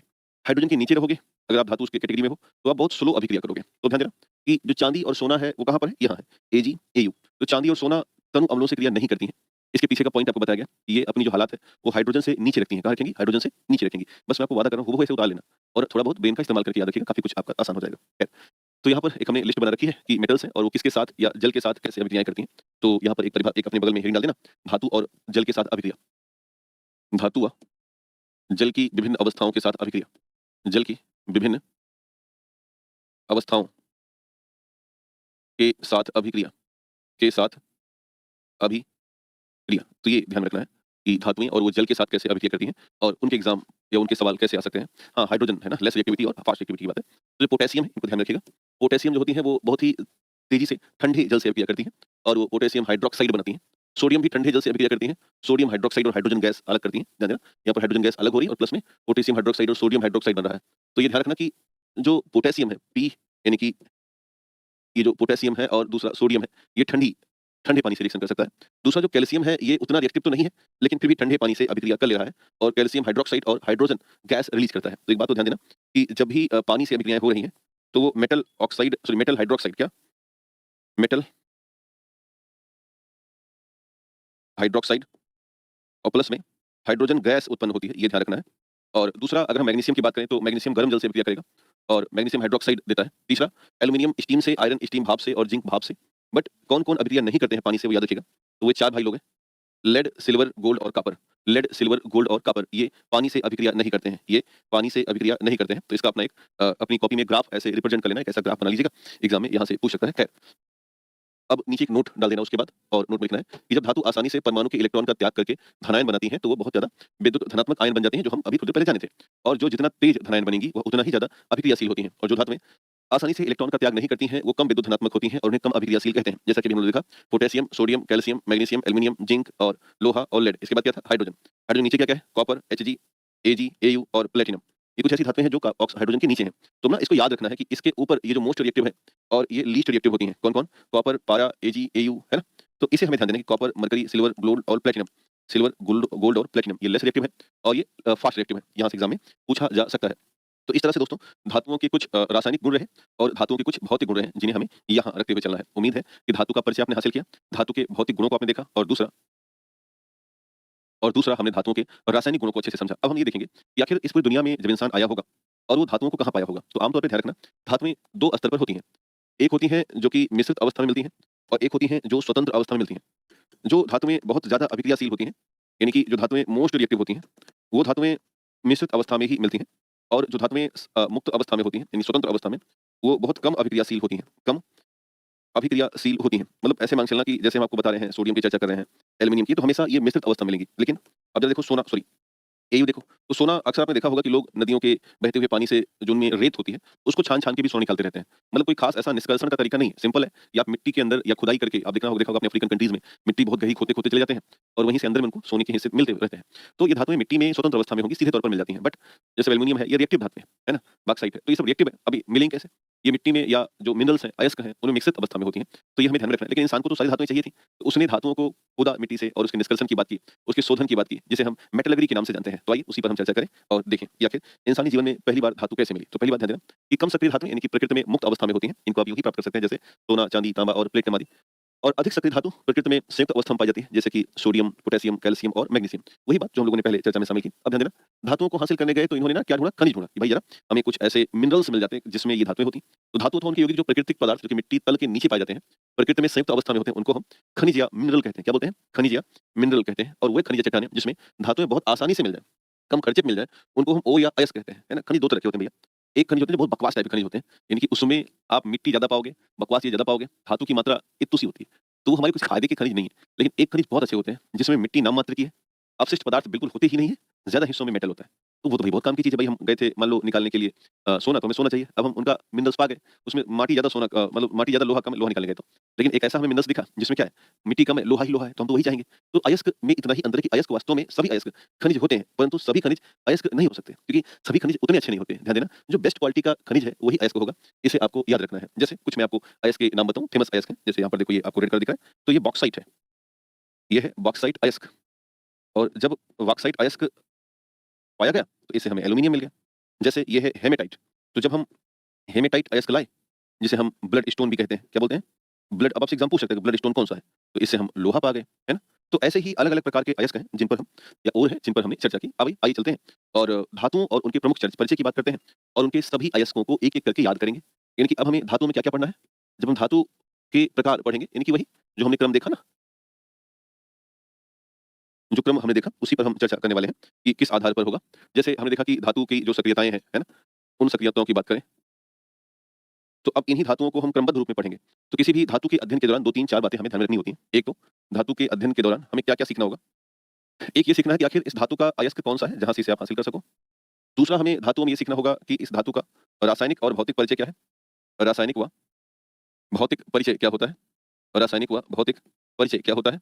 और तीसरा हमें ध्यान देना है कि इस धातु से बने हुए कौन-कौन से कंपाउंड हैं, यानी कि यौगिक कौन से होते हैं और इन कंपाउंड का हमारे दैनिक जीवन में क्या अनुप्रयोग है? हमारे दैनिक जीवन में क्या अनुप्रयोग है? इस पर हमें विचार कर लेना है। तो अब एक धातु को पढ़ने में हमें लगभग 3 या 4 बातें सीखनी है। एक तो हमें उसका अयस्क देखना है, दूसरा उसके रासायनिक और भौतिक गुणों को देखना है, तीसरा कंपाउंड में देखना है कि कंपाउंड कौन से हो सकते हैं और उन कंपाउंड्स का दैनिक जीवन में कहाँ इस्तेमाल हो सकता है वो देखना है। आइए नज़र डालते हैं। तो एक धातु है सोडियम। अब इतना गरीब टाइप का सोडियम है कि आप देख रहे हैं, इसको हम चाकू से क्या कर दे रहे हैं?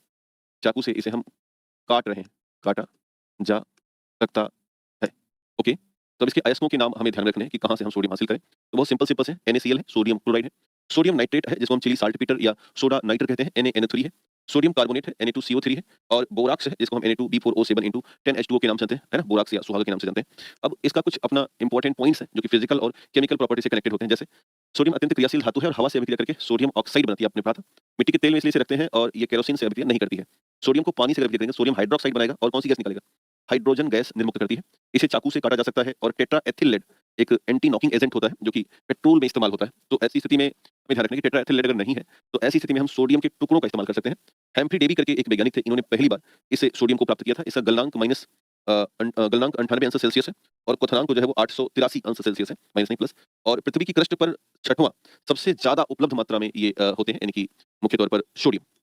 अब सोडियम के बहुत सारे कंपाउंड्स हैं, यौगिक हैं, जिनमें से एक है sodium hydroxide, sodium bicarbonate, sodium peroxide, borax या सुहागा और चिली साल्टपीटर, एक एक करके सब पर विचार करते हैं। इनमें से एक है सोडियम हाइड्रोक्साइड। कौन सा है? सोडियम हाइड्रोक्साइड, इसे बोलते हैं NaOH। देखने में बिल्कुल व्हाइट व्हाइट सा दिख रहा है। हम्म, तो अब इसका थोड़ा परिचय कि भाई एग्जाम में क्या क्या आ सकता है। इसको हम कास्टिक सोडा या दाहक सोडा भी कहते हैं। आमतौर पर कास्टिक सोडा या दाहक सोडा का मतलब है कि ये मैल की सफाई करेगा। दूसरा, थोड़ा गर्म सा होता है। तो आमतौर पर जब कभी इसका इस्तेमाल करते हैं तो इसके जरिए ही हम साबुन और डिटर्जेंट बनाते हैं।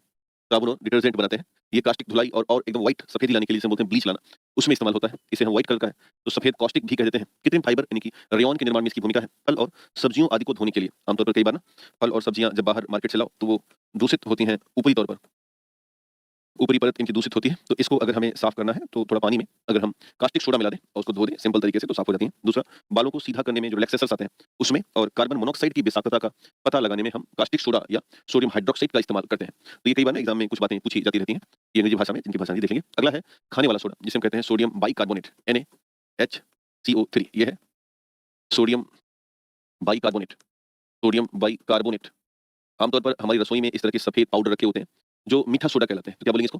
बोलेंगे खाने वाला सोडा, अथवा इसे बेकिंग सोडा कहेंगे, अथवा इसे मीठा सोडा भी कह देते हैं। इसकी खास बात क्या है? इसे मीठा सोडा क्यों कहा गया? ये इसको हम बेकिंग सोडा क्यों कह रहे हैं? इसकी खासियत पर थोड़ा समझते हैं, फिर हम लौटते हैं। इसे इसलिए कहा गया मीठा सोडा क्योंकि जो सोडियम बाइकार्बोनेट है, जैसे इसको गर्म किया जाएगा ना, तत्काल ही ये कार्बन डाइऑक्साइड गैस देना शुरू कर देता है।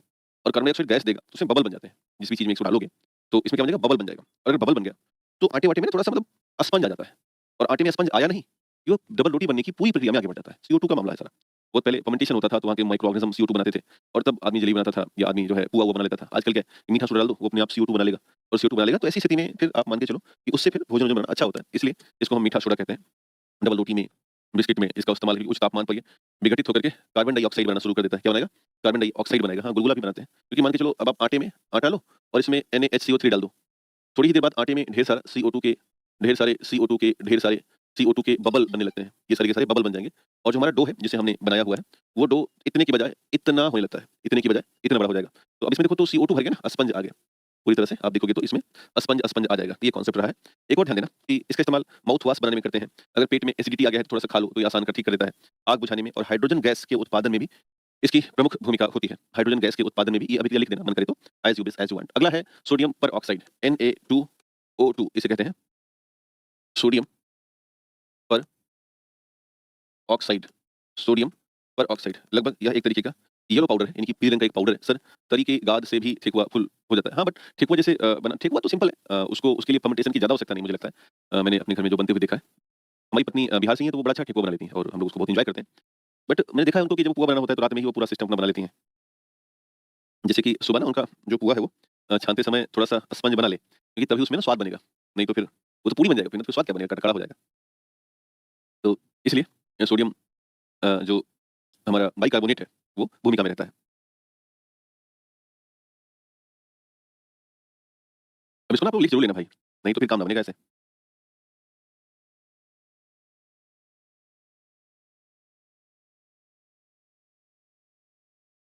आइए, तो ये क्या है? सोडियम पेरोक्साइड, ध्यान देना, जहाँ भी पेरोक्साइड होगा, यानी कि O2 की मात्रा ज़्यादा होगी, वो आमतौर पर दुर्गंध खत्म करने में या सीड़न खत्म करने में मुख्य भूमिका निभाता है। तो इसे हम फ्लोकूल अथवा सोलोजन के नाम से जानते हैं।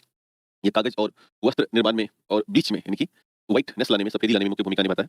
सफाई कारक के रूप में बंद पड़े कमरे, अस्पताल और दुकान आदि की सफाई करने में हमने कहा कि जहाँ भी होगा ये आमतौर पे बहुत दिन तक रख दो ना, तो दुर्गंध समाप्त करना होता है इसकी। दुर्गंध समाप्त करने में ही ये फ्लो कूल इस्तेमाल होता है, मार्केट में आता है। और जो फ्लो कूल है, हाँ, एयर प्यूरिफिकेशन भी कर सकते हो, दुर्गंध समाप्त करना, है ना? या हवा को साफ करने में इसकी भूमिका होती है। तो मार्केट में फ्लो कूल आता है, फ्लो कूल ही बना होता है सोडियम परऑक्साइड से। सोडियम ऑक्सीजन से अभिक्रिया करके क्या करेगा? सोडियम परऑक्साइड बनाएगा, है ना? अब ऐसे समझना कि 2Na + O2 तो बन जाएगा Na2O2 यानी कि सोडियम परऑक्साइड। जब इसे हवा में रखते हैं तो यह पीले से क्या हो जाएगा? व्हाइट हो जाएगा। अभी ये पीला है, जब आप इसको एयर में संपर्क में लाओगे तो ये सफेद कलर का पाउडर बन जाएगा। एयर हट यानी कि हवा में इसके जो पानी के अणु हैं धीरे-धीरे ऊपर भाग जाएंगे हल्के-हल्के। खैर, नेक्स्ट कुछ अभिक्रियाएं हैं, इन्हें ध्यान रखना, जो कि सोडियम परऑक्साइड की है। जैसे एक है 2Na2O2, पानी से जब अभिक्रिया करेगा H2O से तो ये बनाता है 2NaOH प्लस में ऑक्सीजन गैस निकालता है, सोडियम हाइड्रोक्साइड बनाता है। और दूसरा 2Na2O2 प्लस कार्बन डाइऑक्साइड से अभिक्रिया करेगा, ये बनाएगा 2Na2CO3 सोडियम कार्बोनेट बनाएगा और प्लस में ये ऑक्सीजन गैस निकाल रहा है। और दूसरा बस ये 2 याद रखिएगा आप, H2O और CO2 की अभिक्रियाएं, उम्मीद है यहाँ से काम बनेगा। नेक्स्ट है अगला, जिसे हम कहते हैं बोराक्स या सुहागा, या इसे कहते हैं Na2B4O7 Na2B4O7 into 10H2O। तो इसे कहा